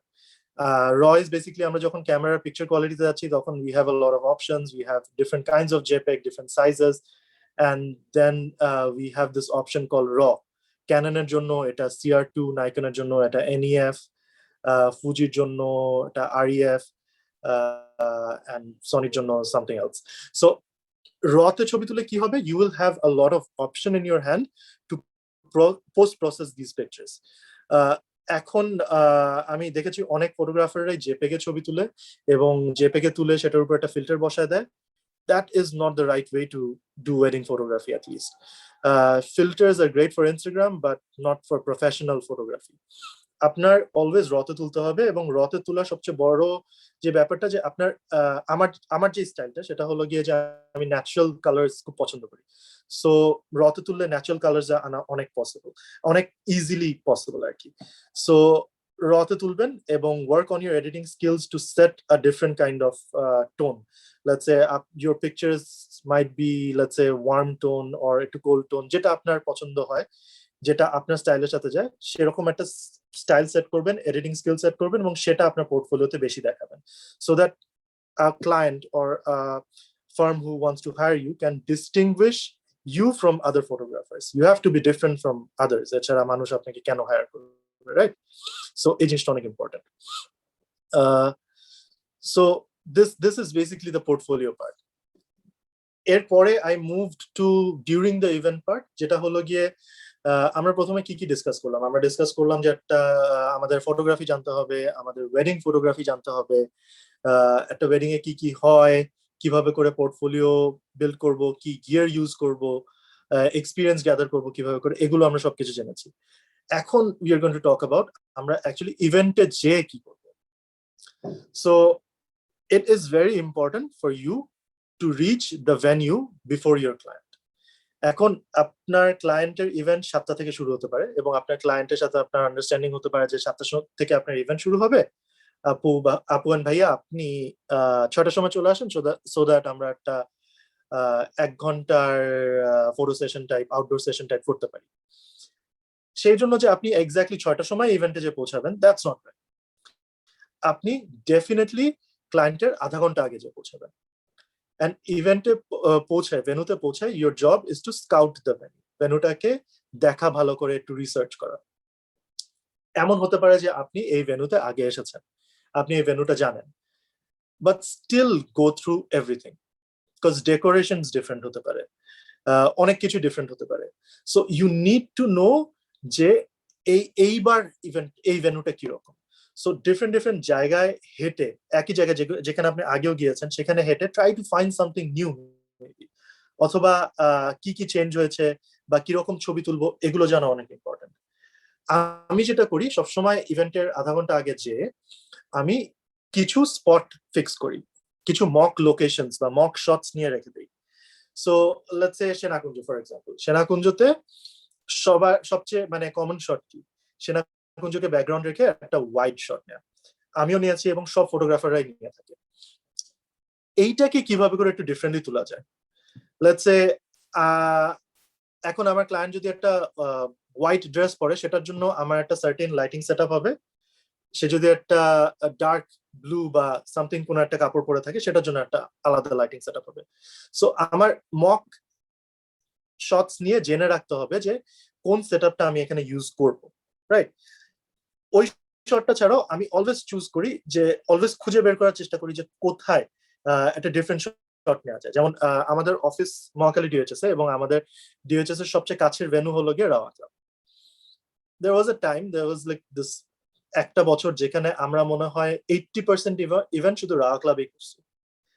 And রাওয়া ক্লাবে we have taken pictures from let's say ওদের ছাদ টাইপের একটা জায়গা আছে 4 তলায়, ওইটা থেকে শুরু করে to basement to even their generator room, because we were always trying to get something different, যেগুলো usually নেই সেগুলো নিয়ে we always kept like let's say 15 minutes to try something different.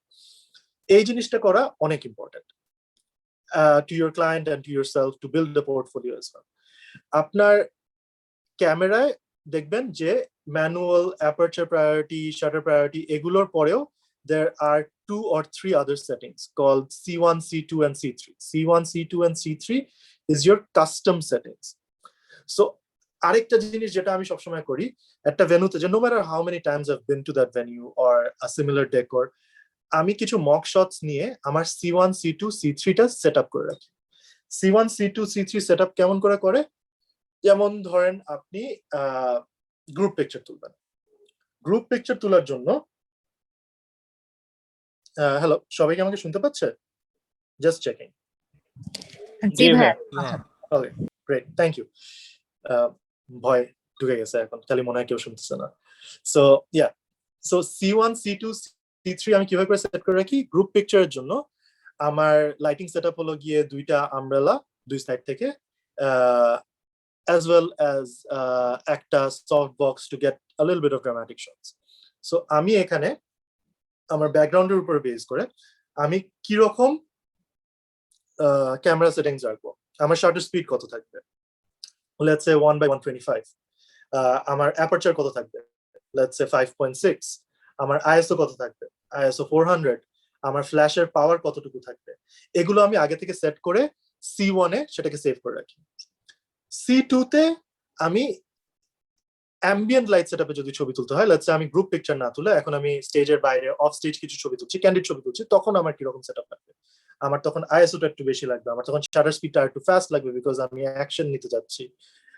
So ওইটার জন্য আমি একটা C2 সেটআপ সেট করে রাখি। C3 তে আমি আমার সেশনের জন্য যে ছবিটা দরকার, আমি যে এরকম লাইট ইউজ করব সেই লাইটের জন্য আমার কতটুকু পাওয়ার দরকার, অ্যাপারচার কতটুকু দরকার, অল দ্যাট আমি C3 তে সেট করে রাখি। এটা সেট করে রাখার রিজনটা হলো গিয়ে যে ইভেন্টে you can not do trial and error, যে শাটার স্পিড এত রাখে একটা ছবি তুললাম, ডার্ক চলে আসছে, শাটার স্পিড একটু কমায় দিই, খুব ব্রাইট চলে আসছে, এইটুকু সময়টা কিন্তু ওয়েস্ট করা যাবে না, কখনোই না। তখন কিন্তু আপনার সবকিছু জানা থাকতে হবে যে হ্যাঁ স্টেজের সামনে এতটুকু এই সেটিংস, গেটের সামনে এই সেটিং, বাইরে এই সেটিং, খাবারের জায়গায় ওই সেটিং, সবকিছু আপনার জন্য মনে থাকে এবং আপনার সেভ করা থাকে। You can just shift from C1 to C2, C2 to C3 or back to C1 again, যেটা আপনার সুবিধা হয়। লাইটিং জেনে রাখাটা অনেক ইম্পর্টেন্ট, যে কোন জায়গায় কোন লাইটিং সেটআপ দরকার বা কোন লাইটিং সেটআপ রেডি আছে। আমাদের দেখা যায় যে একটা লাইটিং সেটআপ আমরা সেট করেই যে রেখে দিব এন্ড ওটাতে পুরো ইভেন্টটা কভার করব, ইউজুয়ালি হয় না। ইউজুয়ালি আমাদের দেখা যায় যে প্রতিটা সিচুয়েশনের জন্য ডিফারেন্ট লাইটিং সেটআপ ইউজ করতে হয়। সেটআপ মানে হলো কি লাইটিং সেটিং, হ্যাঁ, not setup, lighting setting use করতে হয়। স্টেজের জন্য একটা সার্টেন সেটিং, বাইরের জন্য একটা সার্টেন, অফ স্টেজের জন্য একটা সার্টেন সেটিংস। এই সেটিংস গুলো যদি আগে থেকে আপনার জানা থাকে, যে আমি বাইরে যখন ছবি তুলবো তখন আমার লাইটের পাওয়ার থাকবে 1/16, আমি যখন স্টেজে ছবি তুলবো তখন আমার লাইটের পাওয়ার থাকবে 1/8। এই জিনিসগুলো জেনে রাখা অনেক ইম্পর্টেন্ট। এবং লাইটিং এর সাথে আরেকটা জিনিস আসে, সেটা হলো কি আপনার হোয়াইট ব্যালেন্স। কারণ আপনি যখনই লাইট ইন্ট্রোডিউস করবেন তখন এনভায়রনমেন্টের উপর ডিপেন্ড করে আপনার হোয়াইট ব্যালেন্সটাও চেঞ্জ করতে হবে। সো গেটের সামনে আপনার যদি নীল রঙের এলইডি দেওয়া থাকে, আপনি যে হোয়াইট ব্যালেন্সের ছবি তুলবেন, অবভিয়াসলি স্টেজে আপনি সেই হোয়াইট ব্যালেন্সের ছবি তুলবেন না। সো এই জিনিসটা জেনে রাখা অনেক ইম্পর্টেন্ট, যে এই সেটিং এ আমার এরকম হোয়াইট ব্যালেন্স হবে। মাঝে মাঝে দেখা যায় যে আপনি যখন একটা ইভেন্ট কভার করছেন তখন আপনি ছাড়াও there is another team of photographers. Usually এটা একটু কম, আলহামদুলিল্লাহ, because it is never wise to hire more than one team to cover an event. অনেক কনফিউশনস হয়, বাট এই কনফিউশন গুলো অ্যাভয়েড করার জন্য it's very important that you work together with that team. So দুইটা টিম থাকলেও আপনি ওই টিমের মেম্বারদের সাথে কথা বলে নেবেন যে ভাই আমি এই টাইপের ছবি তুলতে চাই, এখানে ছবি তুলতে চাই, এরকম ছবি তুলতে চাই, বা আপনারা কি চাচ্ছেন আমি একটু জেনে রাখতে চাই। এটা একটা আন্ডারস্ট্যান্ডিং এর মধ্যে চলে আসবেন যে ভাই আপনারা 10 মিনিট এখানে তুলেন, তারপর আমি 10 মিনিট ওখানে তুলবো। ক্লায়েন্টের জন্য একটু হেক্টিক হয়ে যায় definitely. So it's better to work together. Maybe lighting setup share করলেন, সেম গ্রুপ এন্ড চ্যানেলে দিয়ে ঠিকভাবে করে কাজ করলেন, বা সফট বক্স অনেক বেশি না রেখে একটা সফট বক্স বা দুইটা সফট বক্স ইউজ করলেন। এভাবে করে একটা আন্ডারস্ট্যান্ডিং এ চলে আসবেন, সো দ্যাট ক্লায়েন্টের জন্য যেন ডিফিকাল্টি না হয়। আপনার সবসময় মনে রাখতে হবে যে this day, the event that you're covering, when it comes to wedding photography, this day is your client's big day, not yours. মাঝে মাঝে আমরা একটু excited হয়ে যাই with our work.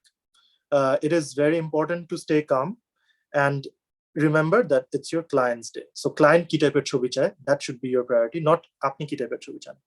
আমি যেটা বললাম যে আমরা 1 ঘন্টার সেশন যদি নেই, 15 মিনিট রাখি আমি কি টাইপের ছবি চাই সেগুলো তোলার জন্য। বাট মাঝে মাঝে ওটা সময় থাকে না, এন্ড যখন থাকে না তখন you have to sacrifice that.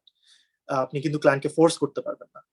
মাঝে মাঝে ক্লায়েন্টরা অনেক কিছু করতে কমফোর্টেবল থাকে না, এবং it's better to discuss this things beforehand so that সেশনে টাইম ওয়েস্ট না হয়। বাট মনে রাখবেন এটা আপনার ক্লায়েন্টের দিন, ক্লায়েন্টের সবচেয়ে ইম্পর্টেন্ট দিন, নট ইয়োর্স। সো ক্লায়েন্টকে কখনো ফোর্স করবেন না to do something that they are not okay with doing. Okay, ক্লায়েন্টের সাথে খুব ওপেন এবং মানে একটা ট্রাস্ট বিল্ডিং রিলেশনশিপ রাখার চেষ্টা করবেন। ইভেন্টে যেই সবার আগে আপনি আপনার টিমের সাথে ক্লায়েন্টকে ইন্ট্রোডিউস করে দিবেন। Let's say you have a team of cinematographers, you have a team of photographers, 4-5 জনের সাথে নিয়ে আসছেন আপনি।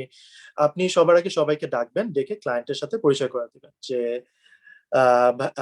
আপু ভাইয়া, this is my cinematographer, this is my photographer, উনি আপনার এই ছবিগুলো তুলবে, উনি আপনার গ্রুপ ছবি তুলবে, আরেকজন ফটোগ্রাফার আছে উনি আপনার লেটস সে গেস্টদের ছবি তুলবে অফ স্টেজে, এটা আমার এই ভাইয়া সিনেমাটোগ্রাফি করছে, এই ভাইয়ার লাইটিং নিয়ে হেল্প করছে এই ভাইয়া। সো এভাবে করে জেনে রাখা অনেক ইম্পর্টেন্ট, রিলেশনশিপ বিল্ড করতে অনেক অনেক ইজি করে দেয়। অলসো আপনি ক্লায়েন্টকে এটাও বলবেন যে আপু, whenever you need anything during the event, আপনি আমাদেরকে জানাবেন, we will help you. এটা এক গ্লাস পানি আনা থেকে it can be anything. আপনি আমাদেরকে বলেন, we are there for you, we will help you. So your client is not stressed out with anything. Stressed out হলে ছবি খারাপ আসা শুরু করবে। And যতটা সম্ভব আপনার রেসপন্সিবিলিটি হলো গিয়ে ক্লায়েন্টের, as a photographer, wedding photographer, client's stress যতটা কমায় নিয়ে আসা to get the best pictures, right? So আপনি যদি কখনো ক্লায়েন্টের মানে একটা ইভেন্টে তো অনেক প্রবলেমও হতে পারে, রাইট? কমিউনিকেশন প্রবলেম হতে পারে, বা লাইটিং দেখা যাচ্ছে যে ডেকোরের লোক আপনার লাইট অফ করে দিছে, and আপনি ডেকোরের লোকের সাথে কথা বলতে যাচ্ছেন and he's not listening to you. So it's very important that you have a contact person, not the clients দেখা যায় usually busy থাকে attending guests and all that. You have a separate person.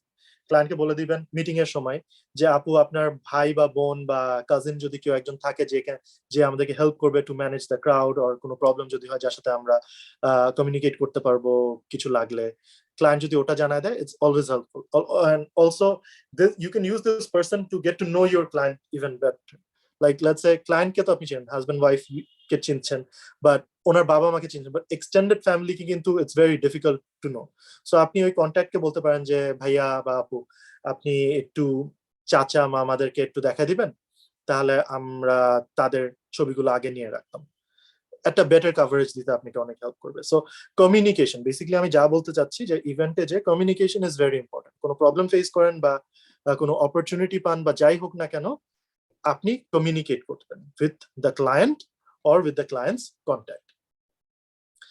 এখন shooting এর ব্যাপারে আমি যেটা prefer করি, আমি শুটিং এর সময় বারবার লেন্স চেঞ্জ করা একদমই প্রেফার করি না। কয়েকটা রিজন, একটা হলো গিয়ে লেন্স চেঞ্জ করতে যে লেন্স নষ্ট হয় অনেক বেশি, তাড়াহুড়ার মধ্যে হাত থেকে পড়ে যেতে পারে। ওয়ার্স্ট হলো গিয়ে মশা ঢুকতে পারে, সেন্সরের মধ্যে যদি মশা ঢুকে, that's like the worst thing ever. অন্য ময়লাও ঢুকতে পারে, অনেক কিছুই হতে পারে, and you really don't want that. So rather than changing the lenses for each shot, আমি যেটা প্রেফার করি যে আমি আমার ফটোগ্রাফারদেরকে ডিফারেন্ট ফোকাল লেন্থের লেন্স দিয়ে রাখি। সো লেটস সে আমি 70-200 ইউজ করছি, আমার আরেকজন ফটোগ্রাফার একটা 16-35 ইউজ করছে, which is a wider lens, আরেকজন ফটোগ্রাফার 85 প্রাইম ইউজ করছে, which is big aperture lens. আমি যেটা করি, আমি ওদের সাথে ক্যামেরা শেয়ার করি। Let's say if I want to take a wide picture right now, আমি যেটা করব, আমার ক্যামেরাটা ওই ওয়াইড লেন্সের ফটোগ্রাফারকে দিয়ে ওর ক্যামেরাটা আমি নিয়ে ছবি তুলবো। If I'm not carrying two cameras on me, যদি একটা ক্যামেরা ইউজ করি, তাহলে this is something I'm going to do rather than changing lenses. Lens change করতে টাইমও লাগে অনেক, রাইট? That's very important. ক্লায়েন্টকে ছবি সবসময় দেখাবেন। আপনি যখন ছবি তুলবেন, যাই ছবি তুলেন না কেন, ভুল তুলেন ঠিক তুলেন যাই তুলেন না কেন, আপনি ক্লায়েন্টকে ছবিটা দেখাবেন। বিকজ ইমাজিন আপনি আপনার স্টাইলে বা একটা সার্টেন স্টাইলে অনেক ছবি তুলছেন, ক্লায়েন্টের লেটস সে রাইট সাইড থেকে ছবি তুলছেন। আপনি যখন অনেক পোর্ট্রেট ফটোগ্রাফি করবেন, তখন আপনি জেনে যাবেন যে every person has a good side and a bad side, and has a preferred side. Let's say আমি সবসময় দেখি ক্লায়েন্টরা বলে, ভাই আমার রাইট সাইডের ছবি I prefer more, or left সাইডের ছবি আই প্রেফার মোর। সো ক্লায়েন্টের এগুলো জেনে রাখা অনেক ইম্পর্টেন্ট। লেটস সে আপনি ক্লায়েন্ট প্রেফার করে রাইট সাইড, আপনি সব ছবি তুলে গেছেন লেফট সাইডে। This is not going to be good when you deliver the pictures. The client is going to be really pissed off, অনেক মাইন্ড করবে যে একটাও এই সাইড থেকে নাই, বা এই সাইড থেকে আমার ভালো ছবি নাই। সো ভালো তুলেন খারাপ তুলেন যাই তুলেন, ছবি তুলে সবার আগে ক্লায়েন্টকে দেখান যে আপু আমি এই ছবিটা তুলতেছি, do you like this, and listen to her feedback. না ভাইয়া আমার এরকম ছবি ভালো লাগতেছে না, ভাইয়া একটু ডার্ক হয়ে গেছে, ভাইয়া I prefer a bit brighter pictures, or সে তার মেকআপটা দেখবে যে ও মাই গড আমার মেকআপটা ঠিক নাই, মেবি একটু রিটাচ করতে হবে। মাঝে মাঝে দেখা যায় যে গহনাটা ঠিক নাই, ক্লায়েন্ট আপনি মাঝে মাঝে খেয়াল করছেন না, you're looking at the composition, the lighting, আপনি অত ডিটেইলে দেখতে পাচ্ছেন না, client will see those things, client দেখবে যে ও আচ্ছা আমার এখানে মালাটা একটু বাঁকা হয়েছে বা টিকলিটা একটু উল্টা আছে, I need to fix that. So এই জিনিসগুলো অনেক ইম্পর্টেন্ট। ক্লায়েন্টের সাথে কমিউনিকেট করবেন, ক্লায়েন্টকে ছবি দেখাবেন এবং ক্লায়েন্টের ফিডব্যাক খুব ভালোভাবে করে নেবেন। মাঝে মাঝে দেখা যায় আপনি খুব শখ করে একটা ছবি তুলছেন, খুব ভালো লাগছে আপনার কাছে, ছবিটা নিয়ে ক্লায়েন্টকে যখন দেখালেন, না ভাইয়া আমি এই ছবিটা না, এই টাইপের ছবি চাই না। Don't be distant, it's your clients big day, listen to your client. Client কি টাইপের ছবি চায় সেই টাইপের করার চেষ্টা করেন। মাঝে মাঝে দেখা যায় যে ক্লায়েন্ট এমন একটা কিছু যাচ্ছে যেটা করা পসিবল না। যেমন আমার এরকম হয়েছিল যে একটা ক্লায়েন্টের ছবি তোলার পরে সে আমাকে দেখে বলছে, ভাইয়া ওই যে ব্যাকগ্রাউন্ডে বোকে থাকে না, যে বল বল হয়ে যায় লাইট গুলো, ওইটা কেন হচ্ছে না আমারটা, আমি ওইরকম ছবি চাই। আমি তখন তাকে এক্সপ্লেন করলাম যে আপু আপনার বোকে হওয়ার জন্য it's important that you have ব্যাকগ্রাউন্ডে ওই রকম লাইটস। আপনার তো ব্যাকগ্রাউন্ডে ওরকম লাইট নাই, আপনার ব্যাকগ্রাউন্ড তো পুরাই ব্ল্যাক, এখানে তো ওই টাইপের ছবি হবে না। সো এটা যদি সে আমার কাছ থেকে ডেলিভারি পরে জিজ্ঞেস করতো, it would be more difficult for me to explain. So আগে দেখায় দেওয়াতে সে আন্ডারস্টুড যে আচ্ছা ঠিক আছে এই টাইপের ছবি is I should not expect because হবে না। অনেক অনেক ইম্পর্টেন্ট ক্লায়েন্টের সাথে হাসাহাসি করা, ক্লায়েন্টকে হাসাহাসি করাতে পারা। কারণ ইমাজিন আপনার বিয়ে, আপনি ব্রাইড হন বা গ্রুম হন, আপনার বিয়েতে how stressful you will be. আপনার উপরে কিন্তু অনেক কিছু আছে, লাইক গেস্টদেরকে অ্যাটেন্ড করা, খাওয়া নিয়ে টেনশন, টাইম নিয়ে টেনশন, কখন কি যাচ্ছে, কে মাইন্ড করছে, সবসময় ওয়েডিং এ কেউ না কেউ মাইন্ড করে। সো কে মাইন্ড করছে তাকে কিভাবে করে ঠিক করতে হবে, হোয়াট নট, অনেক কিছু নিয়ে চিন্তা করছেন। আপনাকে অলসো চিন্তা করছেন যে আপনাকে দেখতে কেমন লাগছে, and maybe you're thinking about your future as well. অনেক কিছু, too many thoughts in your head. So it is a photographer's job to make the clients laugh. So when you already know the client and when you have a trusting relationship with the client, তখন it's a lot easier to do. Maybe দুই চারটা joke lame হতে পারে, but what ever, দুই চারটা joke টোক বললেন, ক্লায়েন্টকে একটু হাসাহাসি করালেন, ওনাকে কমফোর্টেবল করালেন। এই জিনিসগুলো অনেক ইম্পর্টেন্ট। এগুলো ছাড়া কিন্তু ভালো ছবি নেওয়া অনেক ডিফিকাল্ট হয়ে যায়। If not all the clients that we work with are very let's say অনেক ইভেন্টের মধ্যে অনেক হাসি খুশি বা লাফালাফি করতে থাকে, it's very difficult as well because usually they're wearing very uncomfortable clothes, and এগুলো পরে এরকম হাঁটাচলা করা বা হাসাহাসি করা হেভি মেকআপ দিয়ে, it's not easy, but it is your job to make them feel like it's easy so that you can take better photos of them. এখন ইভেন্টে যেই মাঝে মাঝে দেখা যায় যে ভালো ডেকোর হলে বা কোনো সেলিব্রিটি গেস্ট আসলে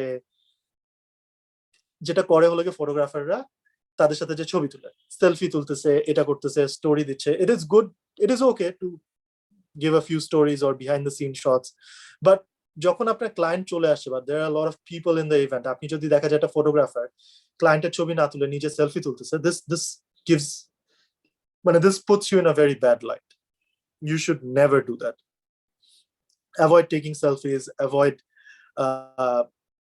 being let's say nijer moddhe ba stop thinking about yourself, rather think about the client and what you can do to make the client's event even better.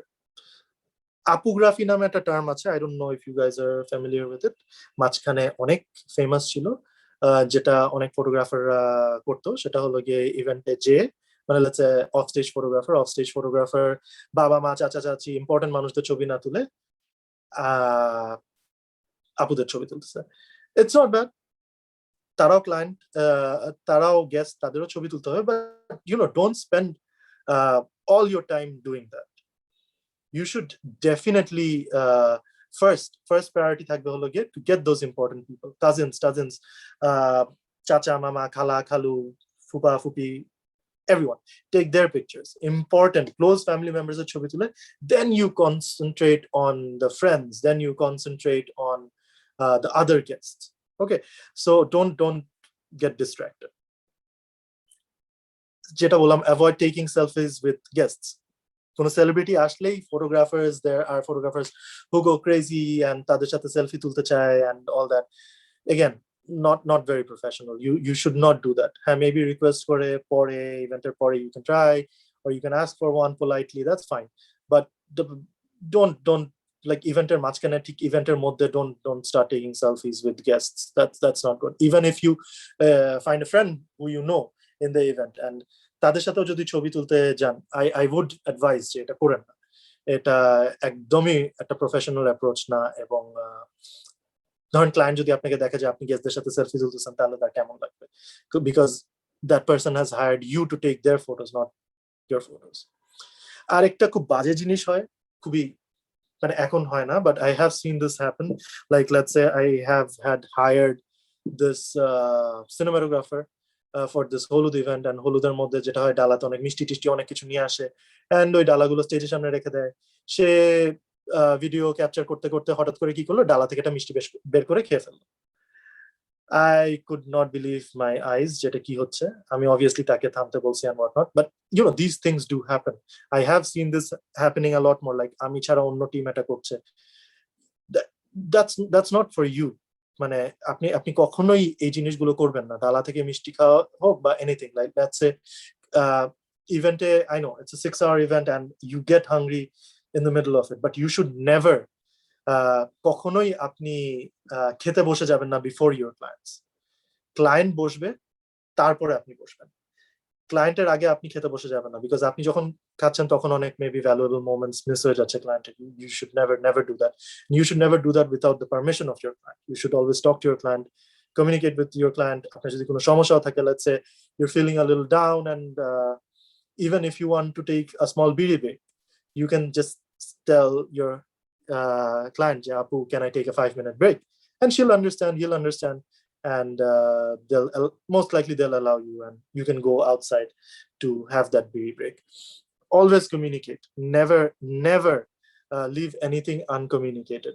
সবকিছু কি হচ্ছে ইভেন্টে, যদি কোনো প্রবলেম ফেস করেন, একটা কিছু যেটা ক্লায়েন্টের এক্সপেকটেশন ছিল, ক্লায়েন্ট চেয়েছিল বাট আপনি দিতে পারছেন না বা দিতে পারছেন বা হচ্ছে না, ক্লায়েন্টকে রিমাইন্ডার দিবেন। যাই করবেন সবসময় ক্লায়েন্টের সাথে কমিউনিকেট করবেন। Every hour go up to your client and ask them, are you okay? Do you need anything? এই জিনিসগুলো অনেক important. Make them feel like they're at home with you. They are relaxed. মানে it is a formal event, but make them feel like it doesn't have to be that formal যে তারা কিছু করতে পারবে না বা কোনো হেল্প লাগলে আপনার কাছে চাইতে পারবে না। So wedding photography at the end of the day is an art, and when you're doing wedding photography professionally, আপনি যখন wedding photography কাউকে অফার করছেন, it is a service. So আপনার ফার্স্ট হ্যালো থেকে ক্লায়েন্ট যখন আপনাকে ফোন দিবে, ওই ফার্স্ট হ্যালো থেকে শুরু করে আপনি ফাইনাল ডেলিভারি দেওয়ার আগ পর্যন্ত you are giving your client a service, and this it's going to be a very lengthy service. মানে ফার্স্ট কমিউনিকেশন থেকে ফাইনাল ডেলিভারি দেওয়া পর্যন্ত it might take 2-3 months. আপনি কিন্তু কনস্ট্যান্টলি ক্লায়েন্টকে একটা সার্ভিস প্রোভাইড করে যাচ্ছেন, and it is very important এটা বোঝা যে সার্ভিসে behaviour is everything. Clients are always right. They might ask for things, and মানে ওদের তো আর আপনার মতো এক্সপিরিয়েন্স নাই অ্যাজ এ ফটোগ্রাফার, সো ওরা না বুঝে অনেক কিছু চাইতে পারে। You cannot be rude with them. You cannot be মানে you cannot belittle them. You have to be very respectful. You have to not মানে even if you don't agree, you have to make them understand যে আপু, I understand what you're saying, but এটা এরকম বা ওটা ওরকম, whatever. মাথায় রাখতে হবে, মানে আপনার এই মেন্টালিটি নিয়ে যেতে হবে যে ক্লায়েন্টস আর অলওয়েজ রাইট।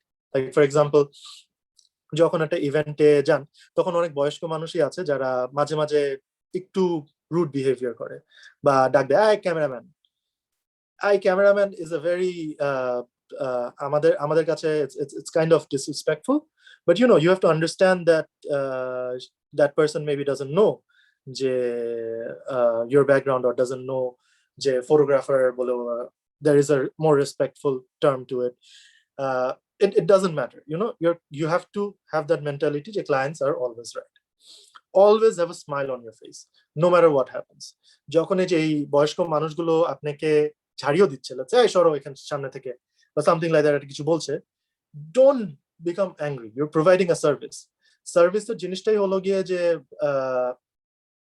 মাথা নত করে most of the time আপনার অনেক কিছু মেনে নিতে হবে, because your client is always right, and you need to do that in an event. You need to make your client's life easier, and you need to give them a lot more respect than maybe what they are giving you. So always talk to them, deal with them, whatever you're doing, do it with a smile. Never be rude, never show your anger. এখন এটা তো ইভেন্টের মধ্যে, ইভেন্টের পরেও কি হয়, let's say আমার টিম একটা ইভেন্ট কভার করতে গিয়েছে, আমি ক্লায়েন্টের সাথে মিটিং করেছি, বাট ওই ক্লায়েন্ট আমার প্যাকেজ নেয়নি, আমি ওই ইভেন্টে যাইনি।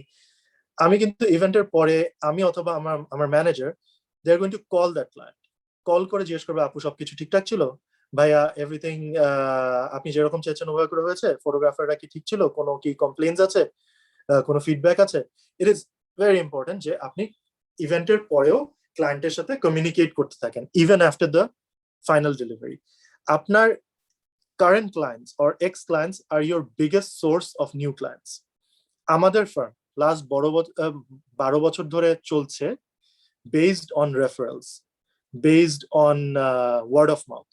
আমরা অতটা অনলাইন মার্কেটিংও করি না, আমরা অতটা প্রিন্টেড মার্কেটিংও করি না, আমাদের ক্লায়েন্টরাই আমাদের ক্লায়েন্টকে এনে দেয়।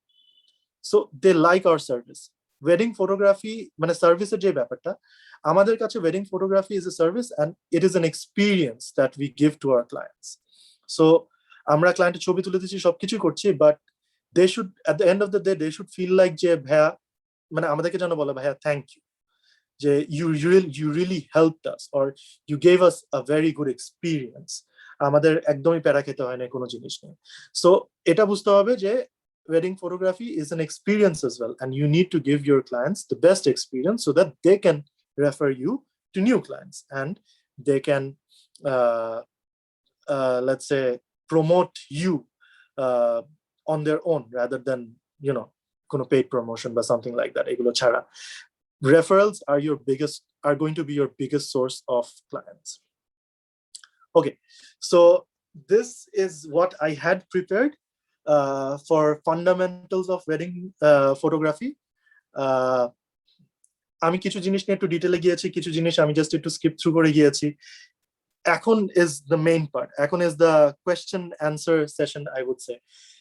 After this, if you have any questions, please একজন একজন করে জিজ্ঞেস করবেন, and I would like to help you answer those questions.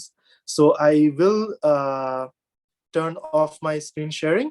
I will go back to my camera and questions. I will be answering questions now. আচ্ছা, সবাই একটু হচ্ছে যে রেইজ হ্যান্ড করে কোশ্চেন করলে মনে হয় ভালো হয় না ভাইয়া? জি ভাই, রেইজ হ্যান্ড করলে বেস্ট।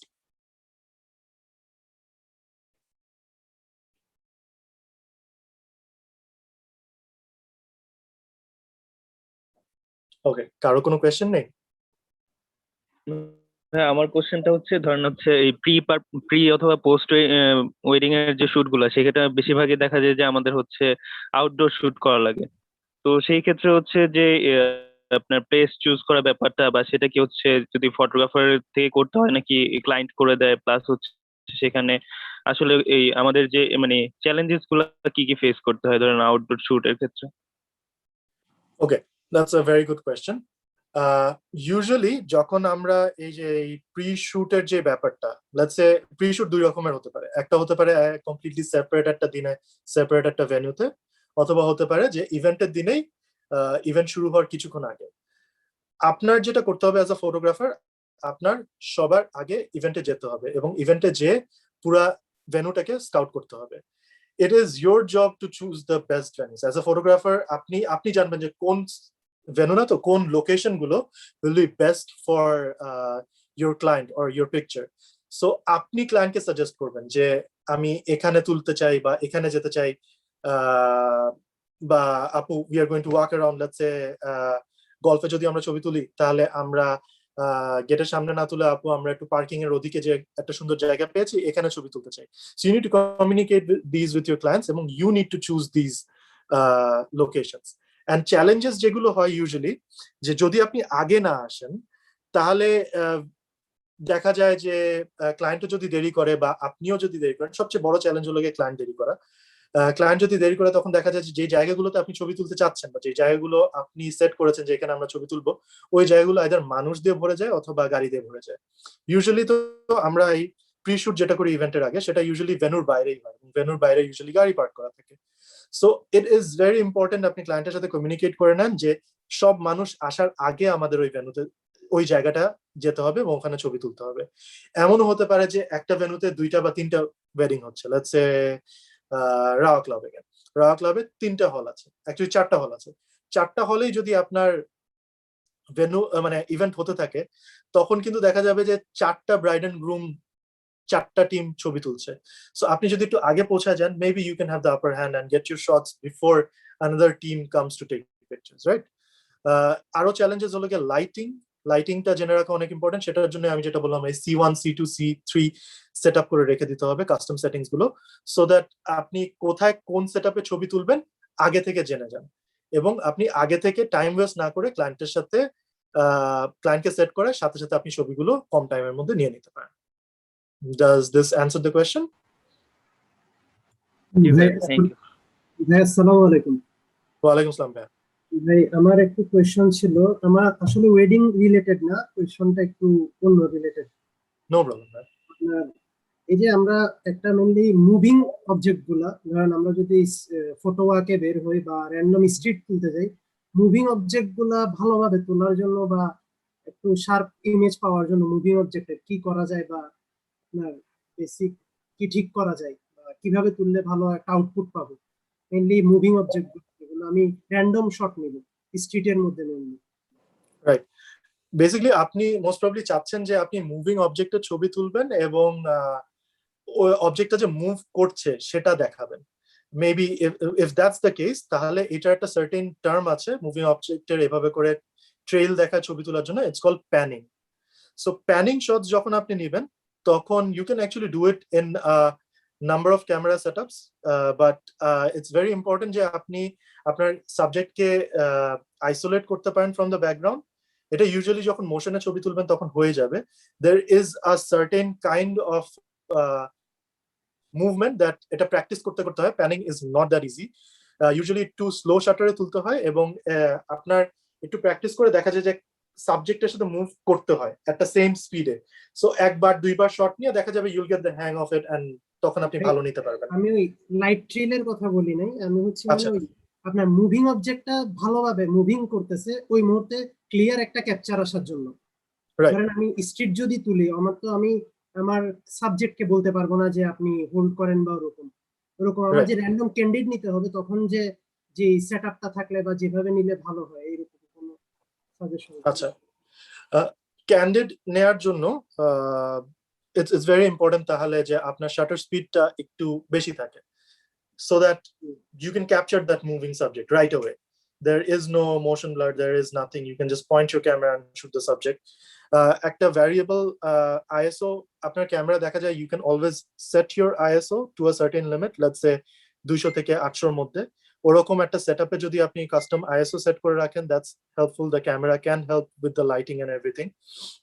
আপনি যেটা বলছেন লাইট ট্রেলের কথা বলছেন না, বাট দেন अगेन ক্যান্ডিড একটা সাবজেক্ট চলে যাচ্ছে আপনার সামনে থেকে, ওটার ছবি তুলতে চাচ্ছেন, ওইটা তোলার জন্য জি, সো ওইটা তোলার জন্য I would say that you should have মানে একদম অ্যাপারচার যদি আপনি লেটস সে 1.4 এ রেখে দেন, তাহলে কিন্তু আপনার ফোকাসটা ধরতে একটু টাইম লাগবে। সো ইটস ওয়াইজ যে আপনি অ্যাপারচার f4 বা f2.8 এরকম একটা সেটআপে রেখে দেন, হাই শাটার স্পিড ইউজ করেন। অটো ফোকাস মোডটা অনেক ইম্পর্টেন্ট। আমরা দেখা যায় যে সবাই যখন বেসিক ফটোগ্রাফি শিখি, তখন আমরা শিখি হলো গিয়ে shutter speed, aperture, ISO, but আমাদের প্রতিটা ক্যামেরায় 3টা অটো ফোকাস মোড আছে। অটো ফোকাস মোড একটা হলো গিয়ে সিঙ্গেল শট, একটা হলো গিয়ে এআই সার্ভো, আর একটা হলো গিয়ে এআই ফোকাস, রাইট? এই 3টা সেটআপে কোনটায় কি হয় এটা জেনে রাখা অনেক ইম্পর্টেন্ট। আমি যদি খুব শর্টে এক্সপ্লেন করতে চাই, ওয়ান শট হলো গিয়ে আপনার ক্যামেরা একবার ফোকাস করবে এবং এই হাফ শাটার প্রেস করাতে যে জায়গায় ফোকাস করেছে, আপনার সাবজেক্ট মুভ করলেও এই ফোকাসিং ডিসটেন্সটা মুভ করবে না, যে জায়গায় আপনি ফোকাস করেছেন সেই জায়গায় লক হয়ে থাকবে। এআই সার্ভো হলো গিয়ে কমপ্লিটলি অপোজিট। আপনার ফোকাসিং পয়েন্ট যদি আপনি সিলেক্ট করে রাখেন সবগুলো, তাহলে আপনার সাবজেক্ট যখন মুভ করবে, সাবজেক্টের সাথে সাথে ফোকাসিংটাও, ডিসটেন্সটাও মুভ করবে, ফোকাসিং পয়েন্টটাও মুভ করবে। And AI focus is right in the middle, যেটা হলো গিয়ে সাবজেক্টকে একটা সার্টেন ডিগ্রি পর্যন্ত সে ফলো করবে, বাট খুব র্যাপিড মুভমেন্ট হলে অতটা ফলো করবে না। লেটস সে স্পোর্টস ফটোগ্রাফি যখন আমরা করতে চাই তখন কিন্তু আমরা সবসময় এআই সার্ভোতে দিয়ে রাখি, বিকজ আমাদের সাবজেক্ট কিন্তু সারাক্ষণ দৌড়াদৌড়ি করছে। এআই সার্ভোতে যদি না দিয়ে রাখি তাহলে দেখা যাবে আমরা শাটার প্রেস করার সময় যে জায়গায় ফোকাস করছিলাম ছবিটা অ্যাকচুয়ালি উঠার সময় সাবজেক্ট ওখান থেকে দূরে সরে গেছে। স্ট্রিট ফটোগ্রাফির সময় মাঝে মাঝে আমরা যখন দেখি মুভিং সাবজেক্ট হয় তখন আমরা এআই সার্ভোতে চলে যাই। অর লেটস সে ওয়েডিং ফটোগ্রাফির সময় যখন দেখি কোনো পারফরমেন্স হচ্ছে তখন আমরা এআই সার্ভোতে চলে যাই। আমরা আমাদের ফোকাসিং এরিয়াটাকে একটু বড় করে দিই এবং এআই সার্ভোতে দিয়ে ছবি তুলি। আবার যখন আমরা গ্রুপ তুলছি বা যখন স্টেডি সাবজেক্ট বা অতটা মুভিং সাবজেক্টে তুলছি না তখন আমরা ওয়ান শটে তুলি। ভাইয়া, ডিড দিস হেল্প? আমার আরেকটা একটু প্রশ্ন ছিল, আমার যদি স্ট্রিট ফটোগ্রাফি আমি ক্রপ বডিতে করতে চাই, আমার ধরেন 18-120 এবং আমার 50 mm প্রাইম, এই দুইটার মধ্যে কোনটা বেশি সুইটেবল হয় বা কোনটা ফ্রুটফুল হবে বেশি? এখন ভাই এটা ডিপেন্ড করবে, মানে এটার কোনো রাইট অ্যান্সার নাই। I'll be very honest. মানে ইউজুয়ালি মানুষ মানে ফটোগ্রাফাররা বলে 35mm is the best lens for street photography. আমি যেমন 35mm এরকম কথা শোনা যায় মেইনলি, এই জন্যই। Right right. তো এটা বলে, এটা অ্যাকচুয়ালি আপনার প্রেফারেন্সের উপরে ডিপেন্ড করে আপনি কি টাইপের ছবি তুলছেন। যেমন আমি বললাম যে আমি পোর্ট্রেট তুলতে অনেক পছন্দ করি, আমি স্ট্রিটে গেলেও I end up taking portrait shots. মানে দেখা যায় স্ট্রিটে you can take environmental shots, you can take action shots, you can take so much, right? But আমি যেটা করি, আমি সবসময় I tend to take more portrait shots, expression দেখাতে চাই। সো আমি পোর্ট্রেট শটস নেওয়ার জন্য ওয়াইড লেন্স আমার জন্য যেমন is not the best thing, আমি প্রেফার করি একটা 50mm নিয়ে যাওয়া। ক্রপ সেন্সরে কিন্তু আপনার 50mm-টা 85 হয়ে যাচ্ছে, এটাও মাথায় রাখতে হবে। সো আমি যদি লেটস সে আমার ফুজি ক্যামেরা নিয়ে স্ট্রিট ফটোগ্রাফি করতে চাই, তাহলে আমার যেহেতু preferred focal length is 50mm, আমি ফুজির 35mm নিয়ে যাবো, সো দ্যাট কনভার্ট হয়ে ওটা 50mm হয়ে যায়।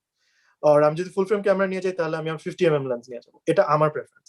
আপনি কি টাইপের ছবি তুলতে চান? আপনি কি এনভায়রনমেন্টাল ছবি তুলতে চান? তাহলে ইট ইজ বেটার যে আপনি আপনার 18-120 লেন্সটা ইউজ করেন। আর আপনার যদি আমার মতো পোর্ট্রেট তোলার ইচ্ছা থাকে বা মনে হয় যে আপনি একটু ডিস্টেন্স থেকে ছবি তুলবেন, কাছে যে ছবি তুলবেন না, তাহলে you can go for your 50mm, যেটা কনভার্ট হয়ে একটা 85mm হয়ে যাবে for a crop camera. So it kind of depends on you and what kind of pictures you want to take. But আপনি যদি ফার্স্ট ডে এক্সপিরিয়েন্স করতে চান, আপনি জানেন না আপনি কি টাইপের ছবি তুলতে পছন্দ করেন, তাহলে ইটস গ্রেট যে আপনি যদি 18-120টা নিয়ে যান। ভ্যারিয়েবল অ্যাপারচার ইজ ডিফিকাল্ট, আপনি যখন জুম করছেন আপনার অ্যাপারচার ছোট হয়ে আসছে, এটা একটা problem. But then again you have more space to work with. তখন আপনি যেটা করবেন যে আপনি আপনার সুইট স্পট যেটা আমরা বলি সেটা আপনি খুঁজে বের করতে পারবেন, যে আমি ওয়াইডে তুলে বেশি কমফোর্টেবল নাকি জুম করে তুলে বেশি কমফোর্টেবল। ওকে, আর একটা বেসিক জানার ছিল যে শাটার কাউন্টের ব্যাপারটা আসলে অনেক ধোঁয়াশায় থাকে, এক এক জায়গায় এক একজন এক এক রকম ভাবে এক্সপ্লেইন করে আমার ক্যামেরা শাটার কাউন্টের বিষয়টা, রাইট। এটা আসলে কি এক্স্যাক্টলি কি জিনিসটা? আচ্ছা, shutter count basically is just a number আমার কাছে, বিকজ আপনি যদি আপনার ক্যামেরা মেইনটেইন করেন, তাহলে আমার একটা ক্যামেরা আছে যেটায় আমি অলরেডি 3 লাখের উপরে ছবি তুলে ফেলছি। ওটার শাটার কাউন্টের লিমিট হলো গিয়ে 1.5 লাখ। আমি সেখানে 3 লাখ ছবি অলরেডি তুলে ফেলছি এবং it's doing well because I maintain my gear. Shutter কাউন্টের বিষয়টা হলো গিয়ে যে প্রতিটা টেকনিক্যাল বা প্রতিটা মানে জিনিসেরই একটা সার্টেন লাইফ দেয়া থাকে। লেটস সে আপনি একটা লেন্স ইউজ করবেন, সেই লেন্সটা আপনি কতদিন ইউজ করতে পারবেন? আপনি মেনটেন করলে অনেকদিন ইউজ করতে পারবেন, বাট আপনি যদি অনেক রাফ ইউজ করেন তাহলে দেখা যাবে যে লেন্সের মধ্যে আইদার ফাঙ্গাস হচ্ছে বা একটু বাড়ি খেয়েছে বা স্ক্র্যাচ পড়েছে, সেটার জন্য আপনি আর লেন্সটা ইউজ করতে পারেন। সেম লাইক শাটার স্পিড, আপনি কোম্পানি থেকে আপনাকে একটা নাম্বার দিয়ে দেওয়া হয় যে অ্যাটলিস্ট 1.5 লাখ শাটার পর্যন্ত আপনি শাটার নিয়ে কোনো প্রবলেম ফেস করবেন না। শাটার যদি আপনার নষ্ট হয়ে যায় তাহলে দেখা যায় যে মেকানিজমটা আছে শাটারের, সেই দের is a pin, there is আ মানে স্প্রিং, এই জিনিসটা অনেকবার আপ এন্ড ডাউন করতে করতে মাঝে মাঝে নষ্ট হয়ে যায়। সো নষ্ট হয়ে গেলে তখন ওটা চেঞ্জ করতে হয়। ইট টেকস অ্যারাউন্ড 5,000 to 6,000 টাকা। চেঞ্জ করলে your camera is as good as new. But then again shutter স্পিডের জন্য কখনো মানে ভয় পাবেন না ছবি তুলতে। অনেকে দেখা যাচ্ছে যে কম ছবি তুলে, কেন? কারণ ভাইয়া আমার শাটার স্পিড তো বেশি, সরি শাটার কাউন্ট তো বেশি হয়ে যাবে। It doesn't matter shutter count বেশি হলে, if you maintain your camera you can take unlimited pictures for it. মানে উইথ ইট। ধন্যবাদ ভাই, এই বিষয়টা নিয়ে আসলে একটু কনফিউজ ছিলাম, অনেকে অনেক কিছু বলে এই কারণে। জি আচ্ছা, রাহাত বিন আল ইসলাম ভাইয়া অনেক আগে হাত রেজ করে বসে আছেন, আপনার কোয়েশ্চেন একটু জানতে চাচ্ছিলাম। জি ভাই, আপনি ডকুমেন্টেশন ফটোগ্রাফি নিয়ে আমাকে একটু শোনা যাচ্ছে? খুব আস্তে শোনা যাচ্ছে, যদি আর একটু কাছে এসে কথা বলতেন। আচ্ছা আচ্ছা আচ্ছা। ভাই, আপনি ডকুমেন্টেশন ফটোগ্রাফি নিয়ে অনেক কথা বললেন, তো কখনো কি আপনার এরকম সিচুয়েশন হয়েছে কিনা যে ডকুমেন্টেশন ফটোগ্রাফি যেটা হয় যে অনেক সময় কিছু মোমেন্ট থাকে যেগুলো হয়তো আই প্লিজিং থাকে না, কিছুটা অড থাকে, যেমন দেখা গেছে যে একটা উইয়ার্ড স্মাইল বা একটা উইয়ার্ড রিয়াকশন বা ইমোশন, তো এই ছবিগুলো যখন আপনি ক্লায়েন্টকে ডেলিভারি দেন, তখন ক্লায়েন্ট যদি সেটা পছন্দ না করে বা ক্লায়েন্টের একটা সাথে একটা কনফ্লিক্ট হয় যে ধরুন আমি তো এই টাইপের ছবি চাই না, বা ক্লায়েন্ট দেখা যাচ্ছে যে মোর অফ পোস্ট টাইপের ছবি পছন্দ করে, তখন আপনি সেই ব্যাপারটা কিভাবে ক্লায়েন্টের সাথে ডিল করেন? লাস্টের পার্টটুকু শুনতে পাইনি। যদি এমন হয় যে আপনার ডকুমেন্টেশন ফটোগ্রাফি স্টাইলটা ক্লায়েন্টের পছন্দ হয়নি, বা দেখা গেল যে ক্লায়েন্ট মোর যে পোস্ট টাইপের ছবিগুলো পছন্দ করে, রাইট, দেখা যাচ্ছে যে সে ওই ছবিগুলো পছন্দ করতেছে না, তখন সেই ডিল তার সাথে ডিলটা কিভাবে করেন? ওকে। এই জিনিসগুলো আমরা চেষ্টা করি ক্লায়েন্টের সাথে ইনিশিয়াল মিটিং এ কথা বলে নেওয়ার জন্য। প্রথমত যখন একটা ক্লায়েন্ট আপনাকে হায়ার করবে, সে তো আপনার কাজ দেখেই হায়ার করবে, রাইট? সো আপনি আপনার পোর্টফোলিওতে কি দেখাচ্ছেন? আপনি আপনার পোর্টফোলিওতে আপনি যেটা বেস্ট পারেন সেটাই দেখাচ্ছেন। It can be candid, it can be posed, it can be a mix of both, it can be dark shots, it can be bright shots. So client কিন্তু আপনার ওই পোর্টফোলিওটা দেখেই আপনার কাছে আসছে। সে কখনোই আপনাকে মানে মোস্ট অফ দ্য কেসেসে সে এরকম বলবে না যে ধরেন আপনার স্টাইলের ছবি সে দেখে এসে অন্য একজনের স্টাইল চাচ্ছে। এটা এটা খুব কম হয়। বাট বাই এনি চান্স যদি হয়ে থাকে, তখন আপনি কি করবেন? সো আমরা সেই জন্যই ছবি তুলে তুলে সবসময় ক্লায়েন্টকে দেখাই। উই গেট ক্লায়েন্টস ফিডব্যাক যে আপু এটা কি ঠিক হচ্ছে নাকি, এটা কি আপনার পছন্দ হচ্ছে নাকি। এটার আগেও আমরা যেটা করি, আমরা সবসময় ক্লায়েন্টকে বলি যে আপু আপনার আপনার যে টাইপের ছবি পছন্দ সেই টাইপের কিছু ছবি আমাদের সাথে একটু শেয়ার করেন, আমাদেরকে ইমেল করেন, আমাদেরকে এখন দেখাতে পারলে দেখান বা পেজে মেসেজ করেন, so that we get an understanding. আমাদের ক্লায়েন্টের ভেন্যুতে কাজ করা যদি কোনো কাজ থেকে থাকে, আমরা সেটা ক্লায়েন্টের সাথে শেয়ার করি। লেটস সে শাহিন হল, শাহিন হলে আমরা কিছু কাজ করেছি এবং আমাদের কিছু পছন্দের ছবি আছে। আমরা ইনিশিয়াল মিটিং এ ক্লায়েন্টের সাথে এটা শেয়ার করব যে এই ছবিগুলো তুলেছি, do you like this pictures বা do you want anything changed in this pictures. So ক্লায়েন্টের সাথে এই কমিউনিকেশনটা আগে হয়ে থাকা অনেক ইম্পর্টেন্ট। আগে হয়ে থাকলে ফিউচারের জন্য ইটস ভেরি হেল্পফুল। আর যদি এই যে আপনি যেটা বললেন যে ডকুমেন্টেশনের সময় there are a lot of awkward smiles, awkward moments, uncomfortable অনেক জিনিসপত্র দেখা যায় যে আমরা ক্যাপচার করে ফেলি। ইট ইজ ইয়োর জব যে আপনি যখন ছবি তুলে সর্ট করে এডিট করছেন, to choose the best pictures, to choose the best pictures that represent your client, that represents the event. আপনি যেহেতু ইভেন্টে ছিলেন, you were a part of that event, you know how the event was, আপনার ক্লায়েন্টের সাথে একটা communication হয়ে গেছে, আপনি ক্লায়েন্টকে জানেন যে কি টাইপের ছবি পছন্দ করে। সো ওইভাবে করেই আপনি চুজ করবেন। আপনি ফর ফান কিছু অকওয়ার্ড মোমেন্ট দিয়ে দিতে পারেন, ইউজুয়ালি ক্লায়েন্ট এটাতে মাইন্ড করে না। বাট যদি মাইন্ড করে, লেটস সে আপনি একটা সার্টেন ডেলিভারি দিয়েছেন and ওই ডেলিভারির মধ্যে there are a lot more candid shots and awkward moments than pose shots, যদি এটা হয়ে থাকে তাহলে you can talk to the client, বলতে পারেন যে আপু আমি তো এরকম ক্যান্ডিড টাইপের শটই নেই, আপনি তো ওটা দেখে আমার কাছে এসেছেন, সো আমি সেই জন্য এই টাইপের শটই নিয়েছি। if you want some pose shots, what you can do is it's always wise to take, আমরা যেটা করি, আমরা একটা স্টাইলে স্টিক না করে আমরা ভাগ ভাগ করে নেই টাইম ওয়াইজ, যে আমি প্রথম 1 ঘন্টা পোস্ট শটস নিব, তারপরে ইভেন্ট হতে হতে আমরা ক্যান্ডিড নিব, তারপরে পরে আমরা লেটস সে স্টেজে আরো কিছু পোস্ট শটস নিব। So we have a mix of both. It is important যে আপনি একটা মিক্স দেন ক্লায়েন্টকে, সো দ্যাট ক্লায়েন্ট আপনাকে কখনো বলতে পারে না যে আপনি শুধু ক্যান্ডিডই তুলছেন, কোনো পোস্ট শট কেন তুলেন নাই। এবং অ্যাজ আ প্রফেশনাল ফটোগ্রাফার এটা আপনার ঠিকও হবে না শুধু ক্যান্ডিড তোলা এন্ড পোস্ট শট না তোলা। You should have a mix of both. ক্লায়েন্টকে ইভেন্টের মধ্যে দেখায় নেবেন so that it helps. Okay? Thank you. You're welcome. Any other questions?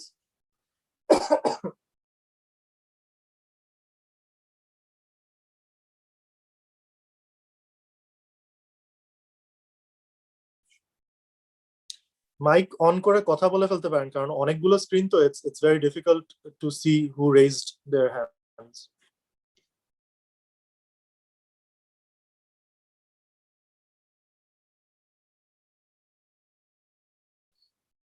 Rahat ভাইয়া আবার।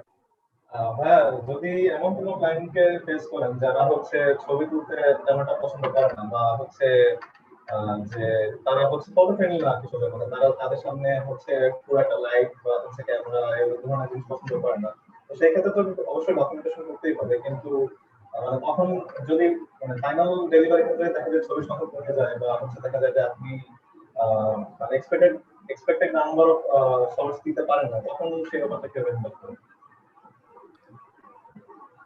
Again, this is something that আপনি যদি ক্লায়েন্টের সাথে ইভেন্টে কমিউনিকেট করেন, এই প্রবলেমটা আপনি ফেস করবেন না। মানে ধরেন আপনি একটা ইভেন্ট কভার করে আসার পরে প্রবলেম ফেস করছেন, এটা হওয়ার থেকে ইটস বেটার দ্যাট আপনি ইভেন্টে যে প্রবলেম ফেস করছেন সেটা ক্লায়েন্টের সাথে কমিউনিকেট করা। অ্যান্ড যদি দেখেন যে আপনার ক্লায়েন্ট এরকম পোস্ট ছবি তুলতে চাচ্ছে না, তখন আপনার ক্লায়েন্টের সাথে কমিউনিকেট, মানে ফার্স্ট অফ অল ক্লায়েন্টকে আপনি ফোর্স করতে পারবেন না, আপনি পোস্ট ছবি তুলবেন না, তখন ক্লায়েন্টদেরকে বলবেন ওকে আপু ভাইয়া আপনারা আপনাদের মতো থাকেন, আমরা ঘুরে ঘুরে ছবি তুলছি। এবং এই টাইপের ঘুরে ঘুরে ছবি তোলার জন্য বা ক্যান্ডিড স্টাইলে ছবি তোলার জন্য আপনার প্রিপেয়ার্ড থাকতে হবে with proper lighting equipment, gear and everything. So আপনি যদি ক্লায়েন্টের সাথে আমি আবার চলে যাব মিটিং পার্টটাতে, আপনি যদি ক্লায়েন্টের সাথে আগে থেকে কথা বলে নেন, তাহলে ইউ উইল অলওয়েজ নো যে ক্লায়েন্ট কি ক্যান্ডিড টাইপের ছবি চাচ্ছে, পোস্ট ছবি চাচ্ছে নাকি চাচ্ছে না। তখন আপনি ওইরকম একটা প্রিপারেশন নিয়ে ইভেন্টে যেতে পারবেন। এরকমও হয় যে ক্লায়েন্ট চাচ্ছে পোস্ট শটস কিন্তু ইভেন্টে যে পোস্ট দিতে পারছে না। Don't make them do anything that they are not comfortable doing, just let them be. আপনি ওনাকে বলতে পারেন যে আচ্ছা আপু আপনি কিছু করতে হবে না, আপনি জাস্ট এখানে বসেন, অথবা আপু আর ভাইয়া আপনি এখানে বসেন, ভাইয়া আপনি একটু হেঁটে আমার সাথে একটু কথা বলেন। লেটস সে তখন দেখা যাবে যে আপনি ক্লায়েন্টকে কোয়েশ্চেন করবেন, একটা ইন্টারভিউ টাইপের নেওয়া হতে পারে যে okay how did you guys meet, and okay তারপর কিভাবে করে হলো, what are your plans for today, details এরকম এটসেট্রা আরো অনেক কোয়েশ্চেন আপনি করতে পারেন। এই কোয়েশ্চেন গুলো করার মধ্যেই দেখবেন মানুষ যখন স্টোরি বলে তখন কিন্তু দেখা যায় যে তারা অনেকটা ইজড হয়ে যায় এবং তারা আরো কমফোর্টেবল হয়ে যায়, এবং দেখা যাবে স্টোরির মাঝখানে you will get some moments of laughter, and when you do get them তখন আপনি ওগুলো ক্যাপচার করাতে বেশি এমফাসাইজ করবেন rather than those post shots. And আপনি যেটা আবার বলছেন যেটা হলো কি যে ডেলিভারি দেওয়ার পরে যদি আপনি দেখেন যে আপনার এনাফ নাম্বার অফ শটস হয়নি, এইটাও আপনি কিন্তু ইভেন্টের সময় আপনার ক্লায়েন্টের সাথে কমিউনিকেট করতে পারেন যে আপু আপনি কিন্তু লেট আসছেন, আমরা যে টাইপের শটগুলো নিতে চাচ্ছিলাম আগে সেই টাইপের কিন্তু হয়নি। এখন একটা ওয়েডিং ইভেন্টে আপনি যদি একা কভার করেন, it is expected that you deliver at least 250 to 400 shots. এই 250 to 400 শটস আপনি আননেসেসারি শটস না নিয়ে ইউ ক্যান মানে দেখা যায় এখানে ইউজুয়ালি 50 to 70 গ্রুপ শটসই হয়ে যায়। You can give different variations of shots. Like আমরা যখন একটা পোজ নিয়ে শট নেই, ইউজুয়ালি আমি যদি একা নিতে থাকি আমি 3-4টা ভ্যারিয়েশন নিয়ে নিই। I take a close one, I take a full length one, আমি একটু লাইট লেফট সাইড থেকে একটু লাইট রাইট সাইড থেকে এভাবে করে নিই। So create a lot of variation so that আপনার কখনো এরকম না হয় যে you have less number of pictures. যেহেতু we are in the digital era, আগে যখন ফিল্ম ছিল তখন কি হতো, we had a limited number of shots, যে আমরা একটা ফিল্মে 36টা ছবি তুলতে পারবো, এরপরে আমরা তুলতে পারবো না। আমাদের কিন্তু ওই লিমিটেশনটা এখন আর নাই। এখন কিন্তু আমরা কমপ্লিটলি একটা যদি let's say 128 GB memory card লাগায় ছবি তুলি, I think we can cover an entire day easily. So এই এন্টায়ার মানে কন্টিনিউয়াসলি ছবি তুলতে থাকবেন, এক্সপেরিমেন্ট করতে থাকবেন। এই এক্সপেরিমেন্টের মধ্যে থেকেই দেখা যাবে কিছু ছবি পেয়ে গিয়েছেন যেটা আপনি এক্সপেক্ট করেননি। You should not worry about the number of pictures rather than you should worry about the quality of pictures, number of quality pictures. So কোয়ান্টিটির উপরে বেশি ফোকাস না করে কোয়ালিটির উপরে ফোকাস করেন। আপনি তখন যদি 250টা ছবির জায়গায় 200টা ছবিও দেন আপনার ক্লায়েন্টকে, এবং ক্লায়েন্ট যদি দেখে যে ছবিগুলো সব সুন্দর আছে, I don't think they will complain. I think they will appreciate it a lot more than going through 400-500 ছবি। Okay?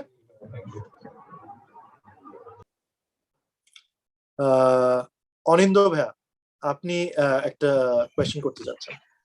আচ্ছা, আসসালামু আলাইকুম ভাই।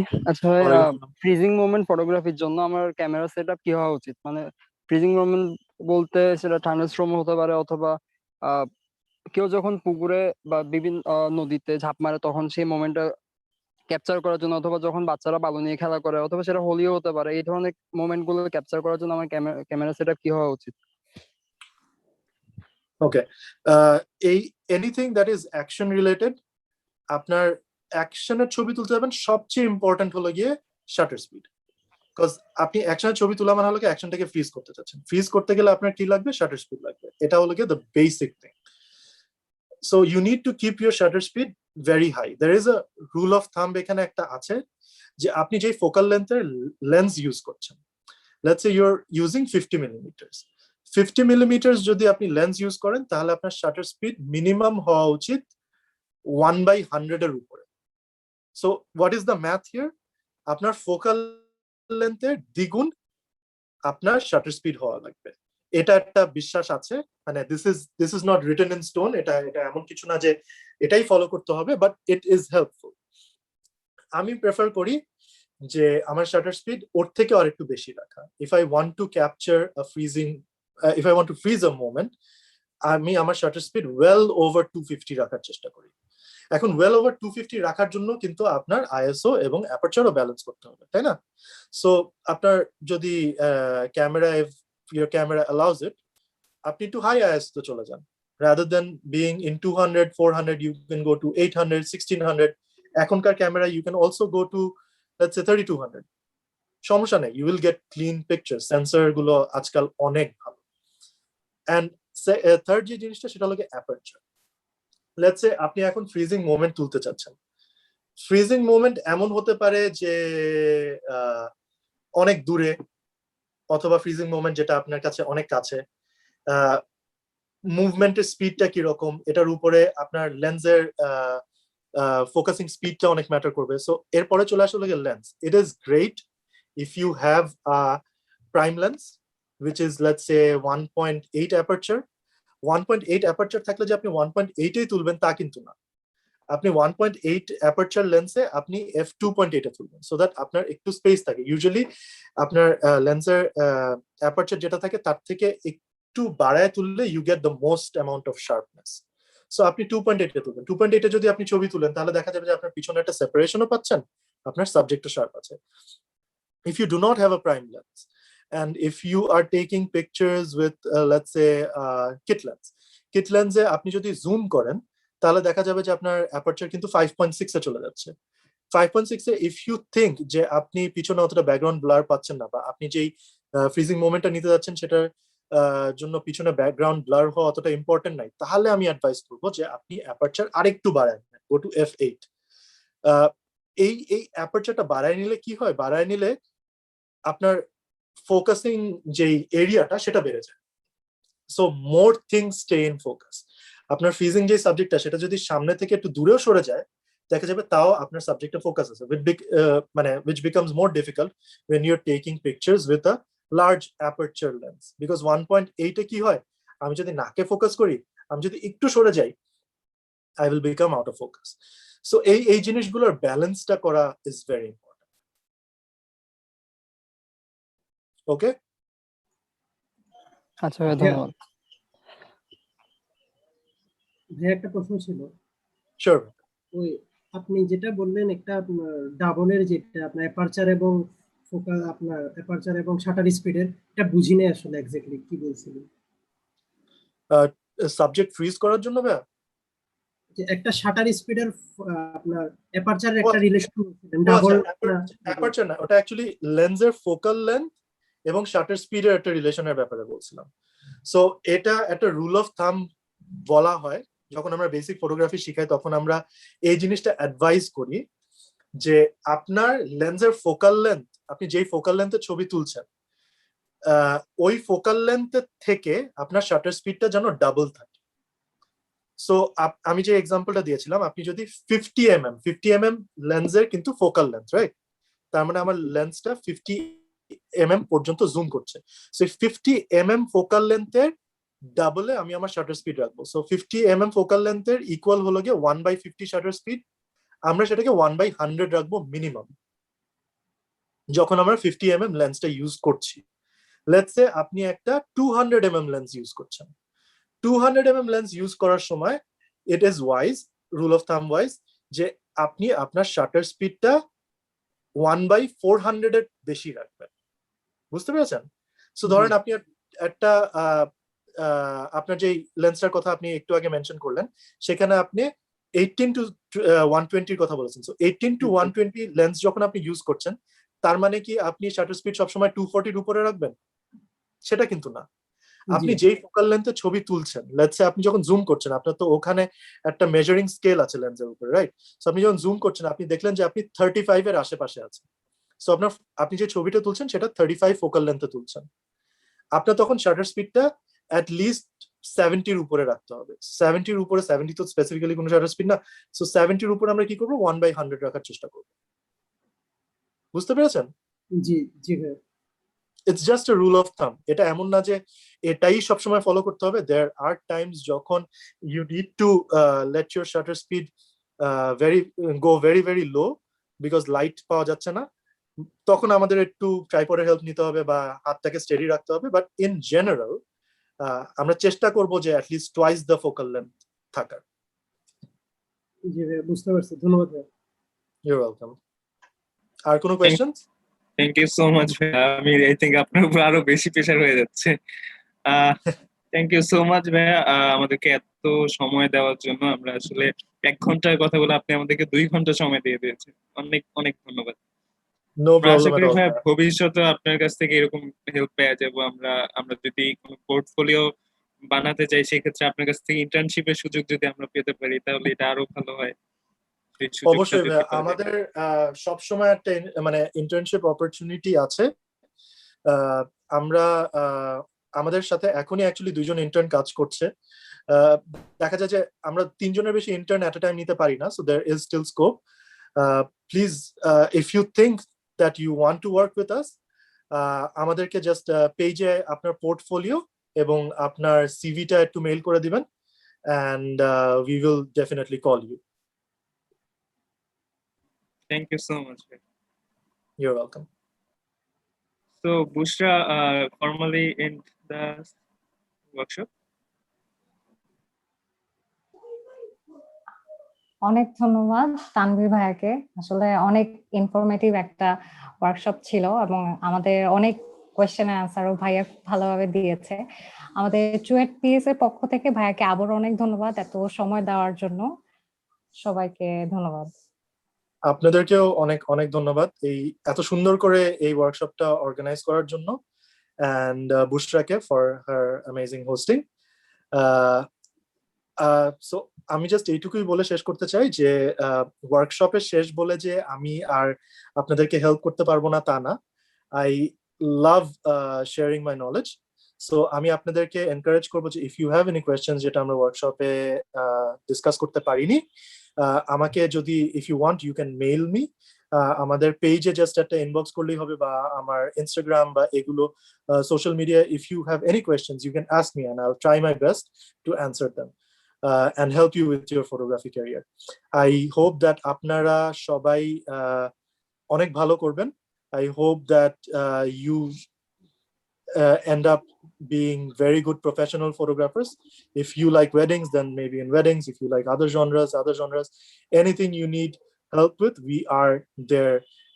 Not just me, I'm sure the entire photography community of Bangladesh is there to help you out. Just আপনাদেরকে to reach out করে আমাদেরকে জিজ্ঞেস করতে হবে. Thank you, ভাইয়া. You're welcome.